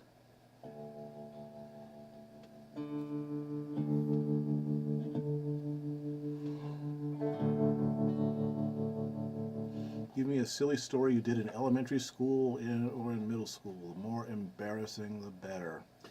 Well, you're looking for like material Blackmail material later down the road. Well, I'll only give you stuff that the statute of limitations has passed out on. Thank And you. of course, that's all of my, hopefully all of my elementary school. You want to do one, or should I go? Well, I'll go with the one that I always remember is that, as adults, sometimes we look at, warning labels on things and it says, do not put in your mouth, it's not food, it's not a toy, do not put over your head, do not expose to open flame. And we kind of go, why in the world would you have to tell anybody to do this? Everyone's going to know you don't do that. Well, I don't know if they still have the stuff, but back when I was in elementary school, we used to stick cut out pieces of paper and like photographs out of magazines and everything like that for collage projects with this paste. It kind of smelled like mint. Remember this stuff, Lance? Like heard one? Oh yeah. Yeah, you know that kind of minty stuff. Well, apparently in kindergarten, I got a hankering for that stuff, Oh, you were a paste eater. and I ate an entire tub of it. And the teacher at the time apparently was a young, had just kind of gotten her teaching credentials, and she freaked and ran me over to the nurse because I wasn't feeling very, I don't know why, I'm not feeling good. I ate a whole tub of paste, but for some reason I couldn't equate that might be what was making me not feel good. And they called my mom, and my mom came up, and my mom was worried. My mom drove me up to Dr. Bullock's, so was our family doctor at the time. And Dr. Bullock's took a look at it. She took the tub of paste in case there was anything toxic, and apparently the people who made the paste had enough experience to know that kids will eat this stuff, so it wasn't anything toxic. And It's made of flour it's mostly. made of flour. And Dr. Library paste and delicious. And Dr. Bullock apparently told my mom that no, he's safe. He's not going to die. But he's just gotten potty trained, and the next few days are going to be adventurous. And apparently they were, and I never did that again. So that's my embarrassing story from elementary school. Oh, let's see.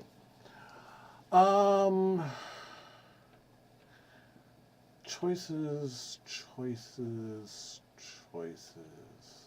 There was the time I tried to set the house on fire. Kind of succeeded too. Let's see. Just had a good one.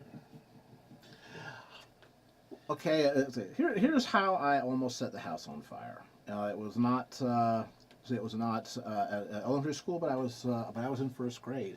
Man had just landed on the moon, and I was 6. And I was watching it. Actually, I was 5 and a half, and I was watching it. Oh, that's so cool! On black and white TV in the living room. Mom and Dad were like, "Yeah, we did it! We did it!" Oh, they were so excited. It must be a good thing. So I decided I was going to go to the moon too. So what I did, because I had seen on cartoons that you have to light a rocket with a fuse, I unraveled my blanket on my bed until it was a long piece of yarn, snuck out, grabbed the matches, because my parents smoked, and grabbed the matches, brought back, and I lit the fuse. And I jumped up on the bed because the rocket was going to go and I was going to fly to the moon and say hi to Neil Armstrong. Well, then the bed was on fire, and I was like trying to sneak glasses of water to dump on it, and that didn't work. And then the curtains were on fire, and then it was time to go, "Oh, Mom, Dad, oh my God!" My dad's like, "What the holy?" And goes out and he grabs the garden hose and puts the fire out. And it's like, "Lance, what the hell are you doing?" And I don't remember this, but but I am told that, again, because I've seen it in a cartoon, that I had put my precious belongings in another blanket and tied it onto the end of a broomstick, and just like a hobo was, a biddy stick, a biddy bag, and was walking down the driveway in the middle of the night. I have to run away from home now. I was like, no, it's okay. And apparently I made such a good show of it that they didn't punish me. Yeah, actually, I never did learn. One thing from my childhood I can't remember is I remember watching the movie Mary Poppins. Oh, yes. And, Mary could fly around with that umbrella. And I figured, well, I could do that too.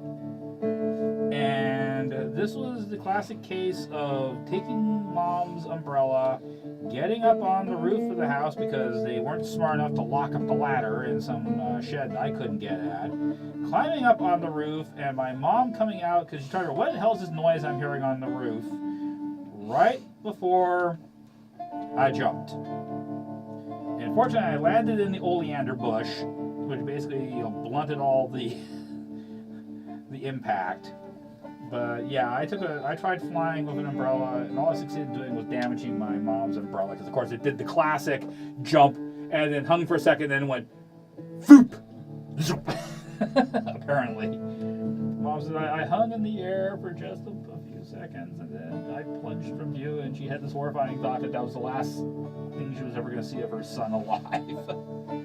Then I started making too much noise from the bush to be dead.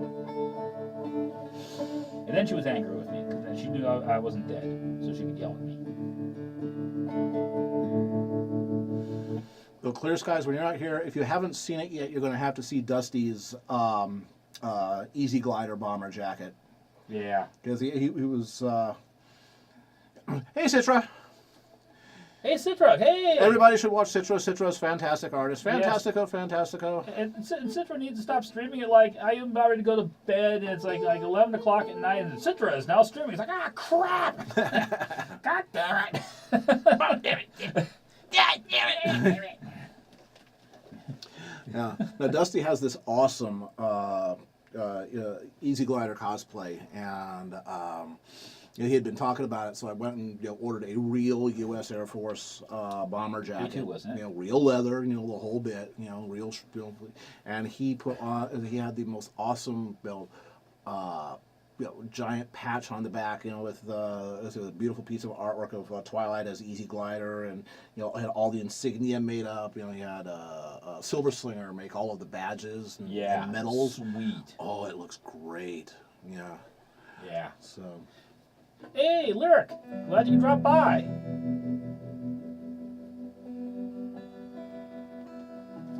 We're doing a Pegasus Pony version of Sidetwy. Yep. Yeah. So, Toxic says, did you ever do any sports? Well, I was on the varsity fencing team in junior college. I was in archery. Yeah. I was in archery in college. So we majored in weapons. Yeah. Yeah, that was our thing, weapons.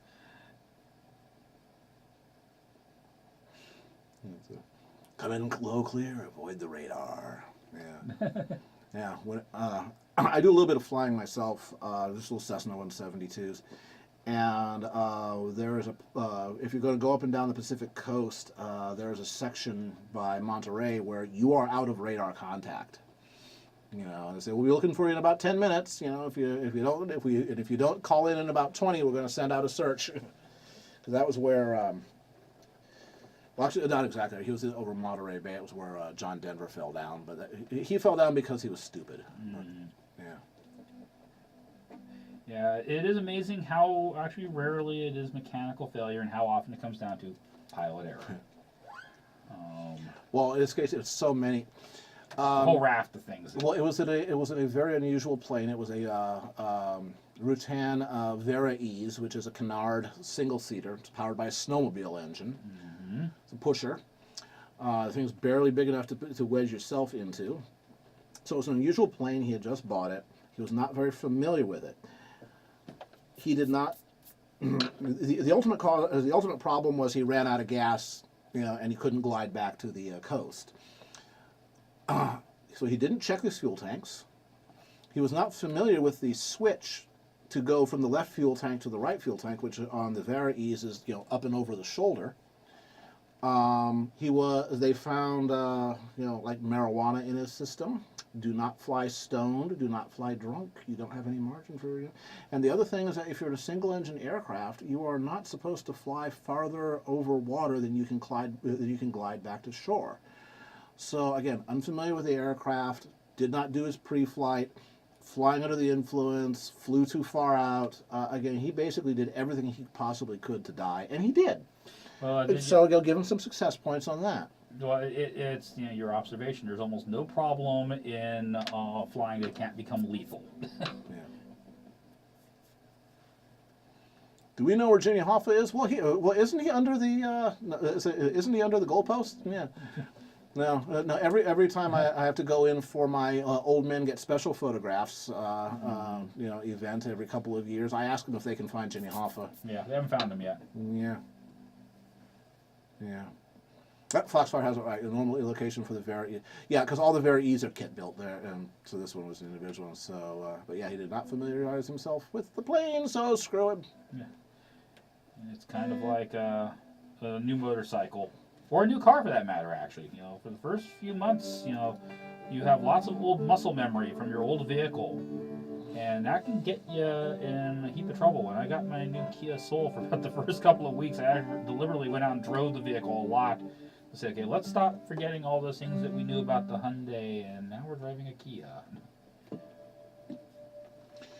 Yeah, that was the most embarrassing one that I did on that was I had been driving a VW Rabbit with manual transmission for a while, but it was in the shop, and a bunch of us decided we wanted to go up to Lake Tahoe for the weekend, so we rented the cheapest car we could rent, which was a piece of crap Chevette.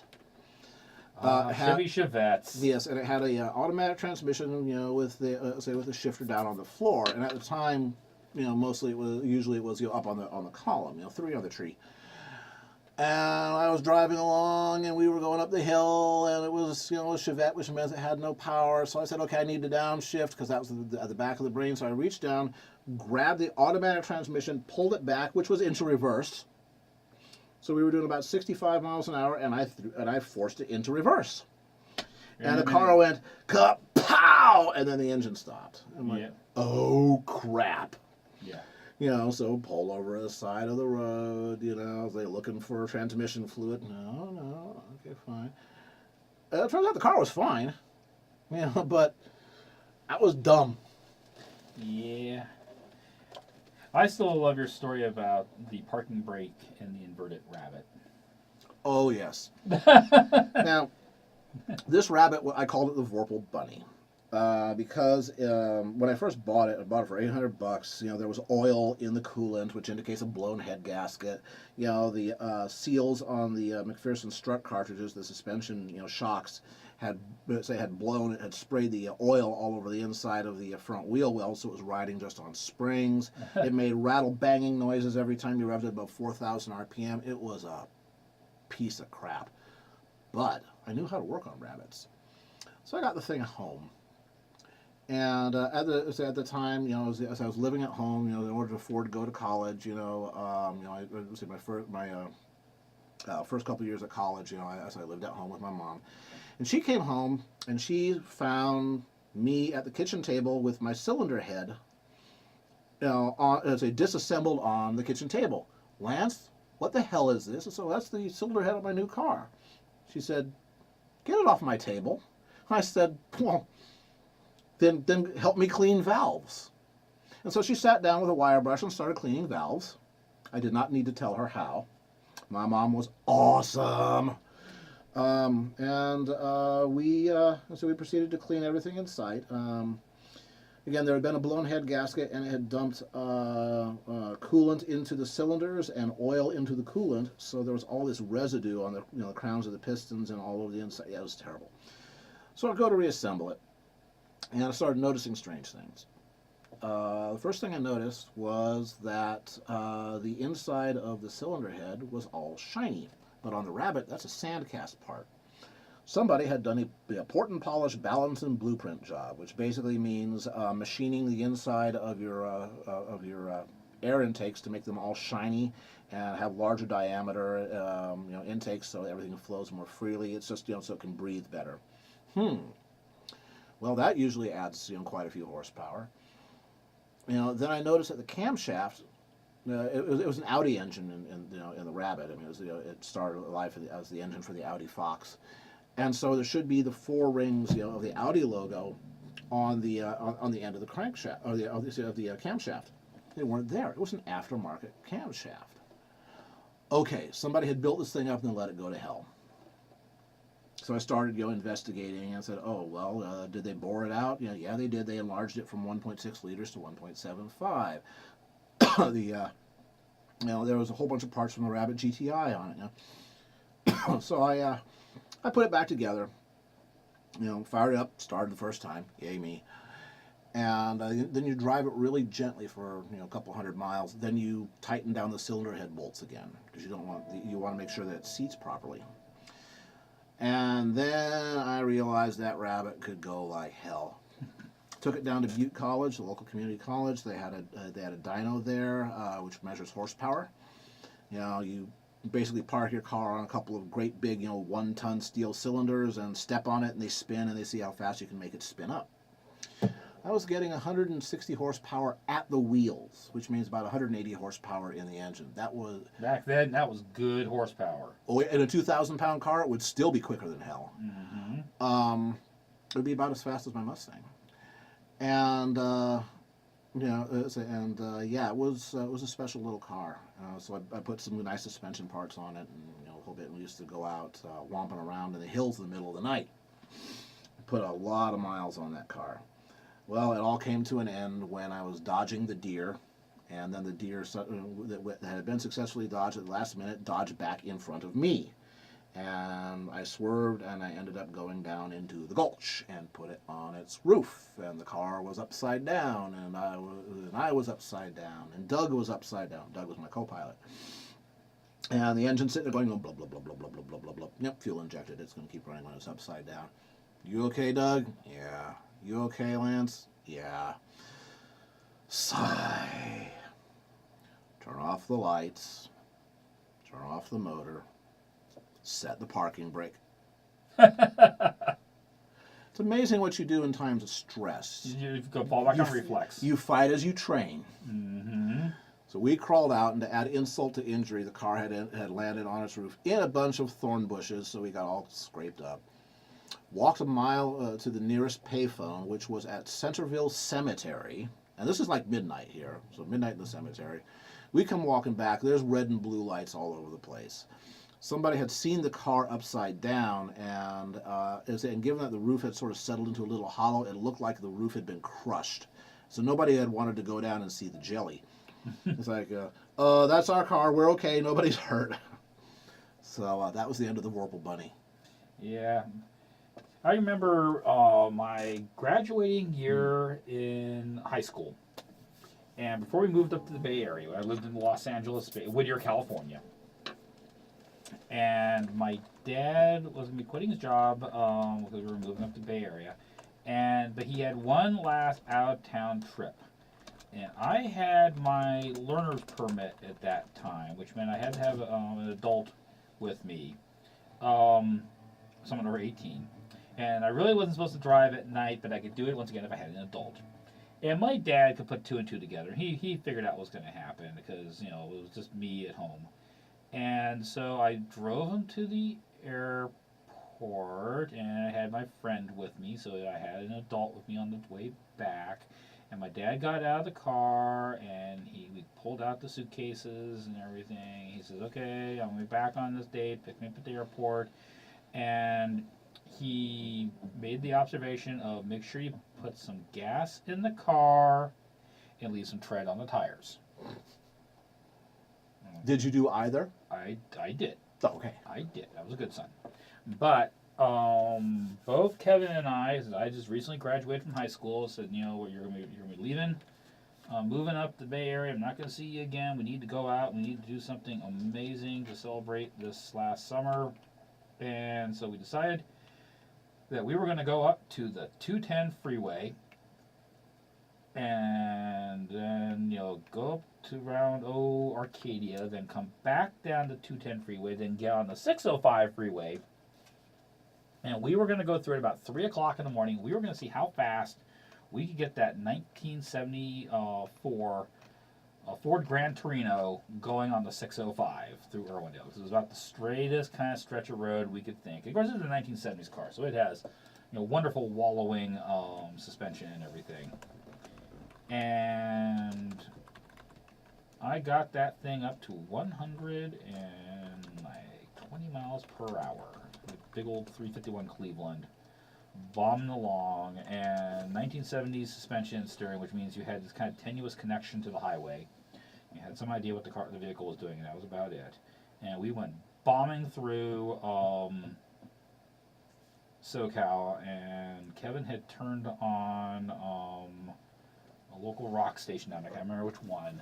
And I remember bombing through that just as it just so happened that the station was playing ZZ Top's LaGrange. And I always associate that song now with speeding. And then we went to the Whittier Quad Shopping Center and we went up into the parking garage of the Broadway. And for the first time in my life, I did donuts. So we cranked the wheel over on that car as hard as we could and stomped on the gas and went round and round and round and round and round for a few times. And then we bailed out of the parking garage before the mall cop showed up and started howling at us.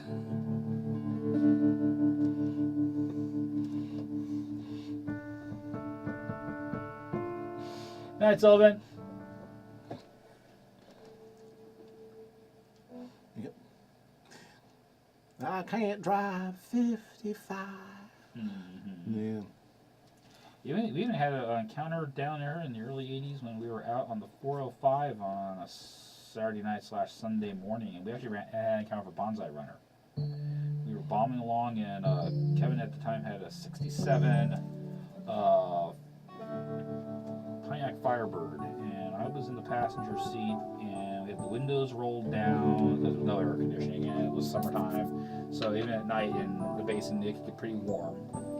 And we were going along, and we both heard it before we saw it, and we got just blown by somebody in, I think it was a Porsche 911. I couldn't tell you, it was there and gone so quickly. Now, we were doing at least 85, 90, and that thing passed us like we were standing still. It was there 1 second, and then it was basically just red tail lights vanishing in the horizon.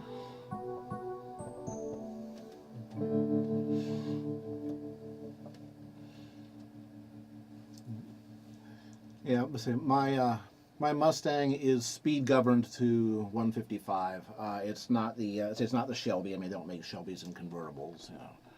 But you know, Okay, your Mustang is more. it is beautiful the way it is. Mm-hmm. And that drive down for EQLA in 2015 was oodles of fun. Coming down out of Yosemite. Yeah. Oh yeah. Like woohoo! Do you remember the coolest car any student or teacher ever had in the lots? Well, my mom, for a short time when I was in high school, was the bookkeeper at Gino's Auto World in Lodi, which sold Ferraris. I got to borrow a Ferrari 308 once. Ooh. Yeah, it was just for one day. They told me that they would pound me into dust if I got so much as a scratch on it. But I showed up at school in high school. I was 16 at the time. In a Ferrari 308. The coolest. So there. So me. the coolest car that I can remember in high school was someone who had a 1966. Oh, there was two cars. One was a 1966 Chevelle that this person had gone to try. They had the blower. They had the whole, they had really just gone to town. The other was two guys who were on the annual staff my junior year, Peter and Kevin. Peter and Kevin. I had two Kevins that year. Peter and Kevin Talpash, and their dad. And of course, this is before the muscle car thing was really going. This is like early 80s, oil crisis. No one's really interested in muscle cars at that point. And his dad found a 1966 Shelby Mustang. Nice. And they had that fixed up, which of course meant really you didn't have any back seats because they put the stiffener bars and everything like that in there too. But I got to ride in that a couple of times, and that was their high school car. And they were smart enough to not go out and do anything too stupid in the thing. Not too stupid. They did do some stupid stuff, but not too stupid. I wonder what ever happened to them. This is a drawing of basically high school science Twilight. Yeah. Kind of, sort of from Friendship Games. Yes, it's kind of the Friendship Games version. With her birth control pill holder. Yes, I. Yeah, that's what it is. That's what it is.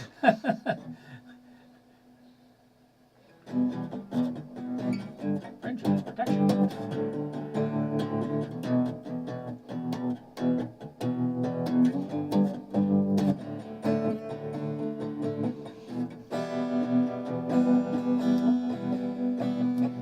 Okay, so we have about 15 minutes left here.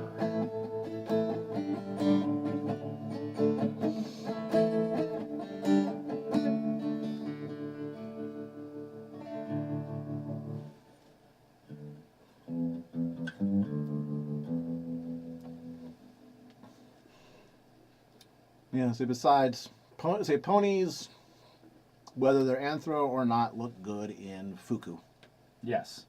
That's the Japanese school uniform. I wasn't saying a dirty word. Mm-hmm. So that would be fucked up. Oh, wait a minute. Well, there goes our family rating. No, you right get there. to say Hey, it Mike. No, you get to say it once. Oh, you get to say it once and maintain your PG rating. Okay. Well, just don't fuck up again, okay? Yeah, that would be. I'm not a fuckhead like that. Hey. Dude, fuck. What's the big fucking deal? Yes, Eric Cartman is one of our patron saints. Yes, that was the South Park episode where they basically offered their middle finger to the FCC, and they had a little counter in the lower corner how many times they said a dirty word, and they ended up with like 100 and something at the very end, and then the apocalypse came.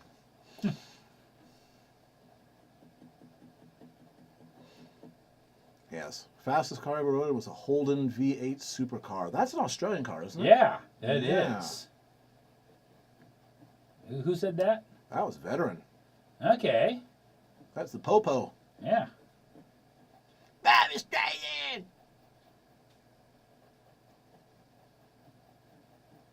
Well, Ari, given that they normally go around, just bare to nature, I don't think anybody would care. Yeah. Only us imports. Yes. Yeah, you just kind of learn, my dreamscape is, they don't pay attention to that in public. Yep.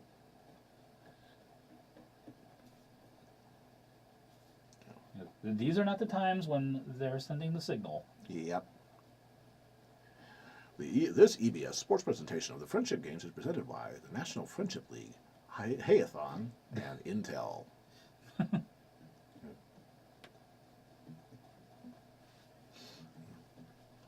Yeah, that's probably true, horse, but we don't dwell on it too much here. we try to at least pretend we're a PG channel. I know, we're just pretending. Mm-hmm. Just pretending. I've seen some of your art, mister. Yeah. No, don't you even talk about back when I was drawing. Yeah.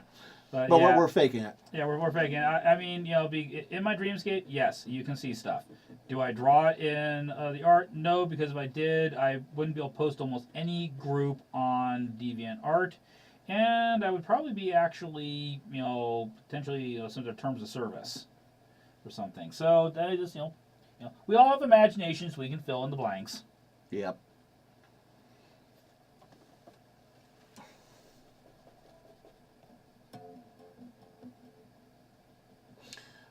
Toxic says, speaking of clothing on ponies and other furry stuff, or other stuff in general.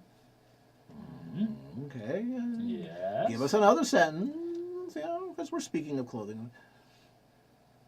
Do you remember the hardest piece of clothing on a character you've ever had to make? What is your clothing nemesis? Well, it comes down to two possible ones. One was the Bodice Ripper Mark I dress that I put Rosemary in for the picture figurehead. Because, and thank goodness I had Smudge there to point out, no, this is how it works, because she, has sewn clothing and has studied that kind of stuff. And it was getting the pleatings correct on the dress and all the petticoats underneath. The second hardest would be the multi-layer kimono that I had to do for the picture Defending the Princess. Oh yes, that was for White belt. White belt, yes. Yes, that was a very complicated, and we had to make some decisions on how many kimonos the princess was wearing based off time of the year, and oh boy. So that was very much a trick to do. So one of the other ways was just, at first was it's a class of garment, and it's not really garment, but it's armor. But I've gotten much better at doing is chainmail. When I first started doing armor drawings, figuring out how to recreate chainmail in some kind of fashion that I could get done within the day I started the picture, and would not drive me to drink more than I already drink. Speaking of which,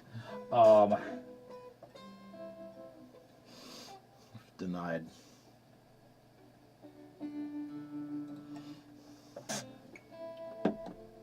but Still can't do bar chords.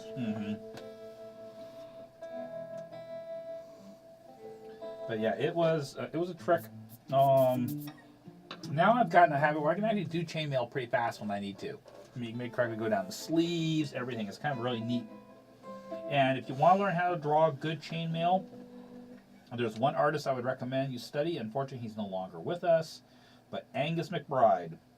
Oh yeah. He hated his chainmail. He thought he did horrible chainmail. He probably did the He best. did great chainmail, Yes. so there. Yeah, he did great chainmail. He also thought he did horrible horses, and he did great horses. Of course, he had a very good piece of advice, and I recommend this for anyone who's needing to draw those backgrounds. Good job. Spear bearer type characters. Interesting. Yes. I go bzzz whenever I touch it to my head. Okay, well, don't touch it to your head, obviously.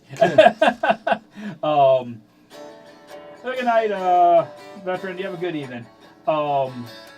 So the thing with drawing background characters or people you have to have in the background of a picture is quite often is go, okay, yeah, you know, I gotta have these 4 people standing back here. So you just throw some people up there, and if you're not careful, the what can happen is you start drawing mannequins in a street scene.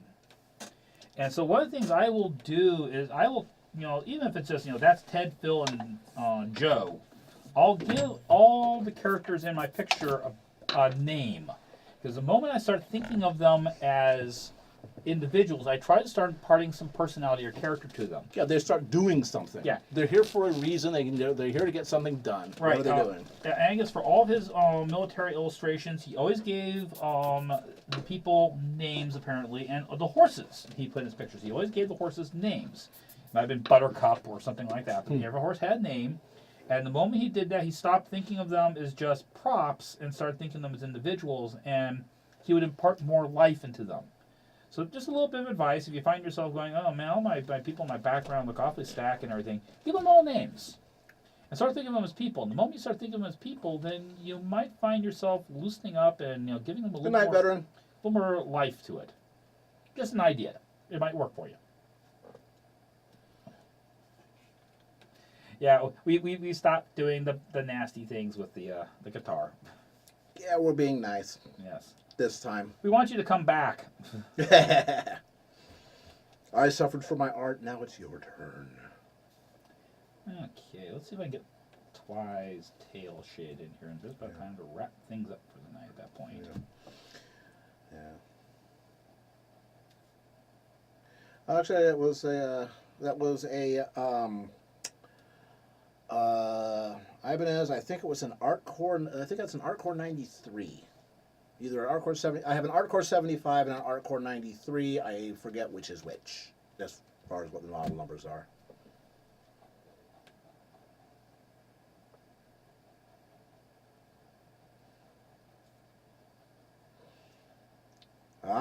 So Toxic got the good questions tonight.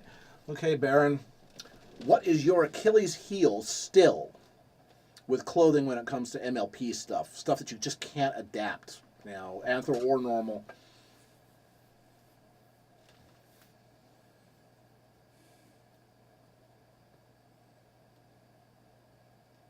Two-piece swimsuits. I have not figured out a way to make a two-piece swimsuit work on a pony.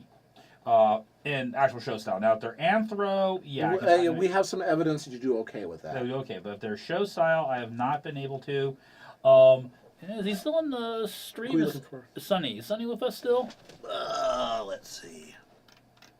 Yeah, Sunny's still with us. Yeah, there was actually one of Sunny's first Patreon rewards I did for him. He wanted a picture of his female Pegasus character, Sunny, and wanted to have her initially in a two-piece swimsuit. And I tried and I couldn't come up with any rational reason why there'd be a two-piece swimsuit. So I talked him into a one-piece swimsuit because that made a little more sense. I mean, I can make this work. I can attach it to the body and everything. And I thought, well, you know, she's supposedly a newly commissioned Wonderbolt, so I'll make it a Wonderbolt themed swimsuit. Great. And he had this image of her laying on her belly, like I had done another Stretched out, yeah. like I had done another. Well, yeah, pony and piece. that kind of forces a human-like backside, so you can get away with a human-like, two-piece. So, well, it was a one piece still a one piece. Right. But I realized, yeah, that's great. And then I started, well, wait a minute, I'm going to have basically her cyber haunches all visible. And the two things that kind of define a Wonderbolt's suit is the Wonderbolt logo on the side, which is now missing, or the big V, the big lightning pattern on the very front of it. And that resulted in Patina having all kinds of interesting input on that. And the fact that Sunny had mentioned her so many times in the initial email, she said, well, obviously, he wants my feedback, or he wouldn't have mentioned me so many times. And I'm going, what, are you Beetlejuice? And she said, do you really want me to answer that one? And it was like, maybe not. And he goes, right, so what we're going to be doing, full speed ahead. And the solution to the problem was we actually put her on her back so that she was looking up at the other character who had this kind of like, wow. And she's like going, I'm trying to actually get some sun here. Could you stop spreading your wings and providing me shade? All right. Okay, so let me switch back to main camera here. Yeah, all right. Once again, knock that out and listen out. I'll tweak it out a little more. Indeed. All right, so Pepsi 1, Coke 0 in overtime. yep. So we're going to be calling it a night now. Want to thank all you folks who showed up and did it 2 weeks in a row. And just a reminder that Wednesday next week we are going to be doing. It won't be a full 4 hour. It'll just probably be a couple hour. Probably until the alcohol runs out. Right. Well, I mean, I got to drive that night. Oh, you do. I have to drive that night. So maybe I'll give you a ride back. you'll have to give me and Dave and Clear Skies a ride. But they all fit in your Mustang. I've got a rope and a skateboard. Yeah. So we're gonna be doing this again, probably at least a couple hours. When we get a better idea on the start time, probably I'm guessing about 6:30, probably. Yeah, I would say so. Maybe a little bit. Basically, as soon as I get home, I will. I can pretty much do my own schedule at work. So unless something's on fire again, I swear my job description at work should be firefighter, because I spend most of my time cleaning up and dealing with stuff that people should have told me about 3 weeks ago, but they need it tomorrow. So yeah. Yep. So I'm gonna if you just big pain in the ass, pony, blah blah blah. And, well, remember, but ponies is all about the face and the back end. There's nothing really in the middle. Well, nice shapely legs. Well, there you go. But we draw ponies with a butt, so that's what you do. Yeah, I'm here for the plot. So we will be on probably starting around 7-ish, 6:30. As we get things firmed up a little bit more, I will be letting you guys know on Twitter. If you're not following me on Twitter, what are you doing? That's where the announcements are. I'll be announcing it on DeviantArt. If you're not following me on DeviantArt,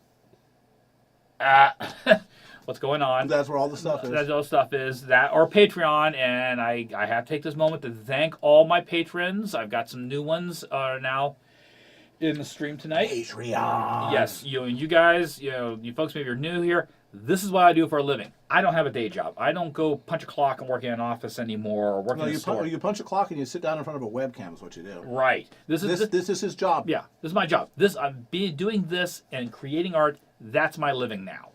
So you can see the little connection down there, a little link to Patreon.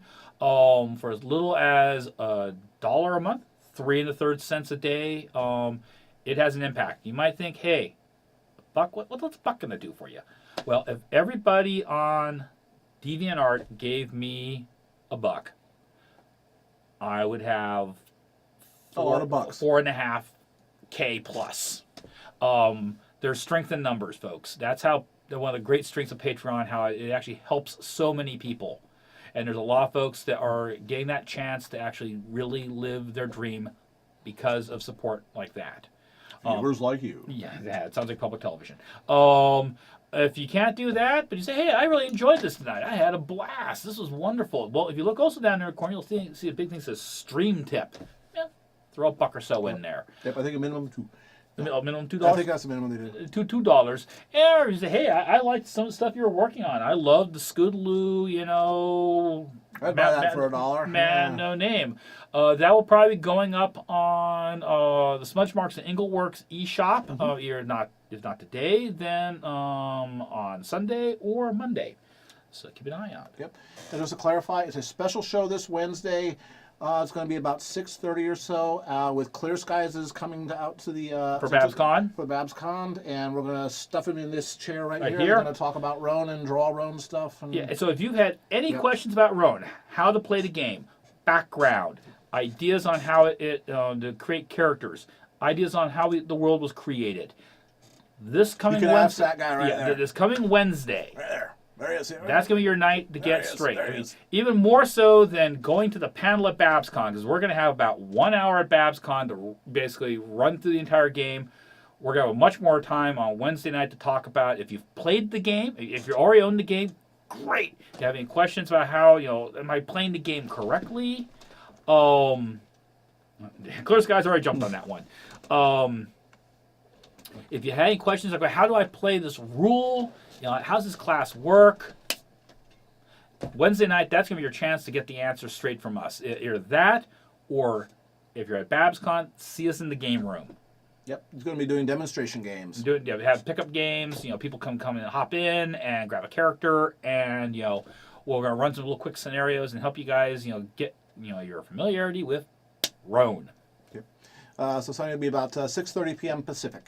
Yes. So about an hour later than we normally start our regular show. Which is why we're going to probably run a couple of hours or something like that, because it's a weeknight. People got to go to work. I mean, I would usually have to get the next morning and work in the studio, but I'm going to be basically packing things up and getting ready for going up to the hotel for BabsCon next day. Yep. Alrighty, folks. We will see you folks then on Wednesday. Mm-hmm. Till then, peace. Yes. Granola. Mm-hmm. Good night.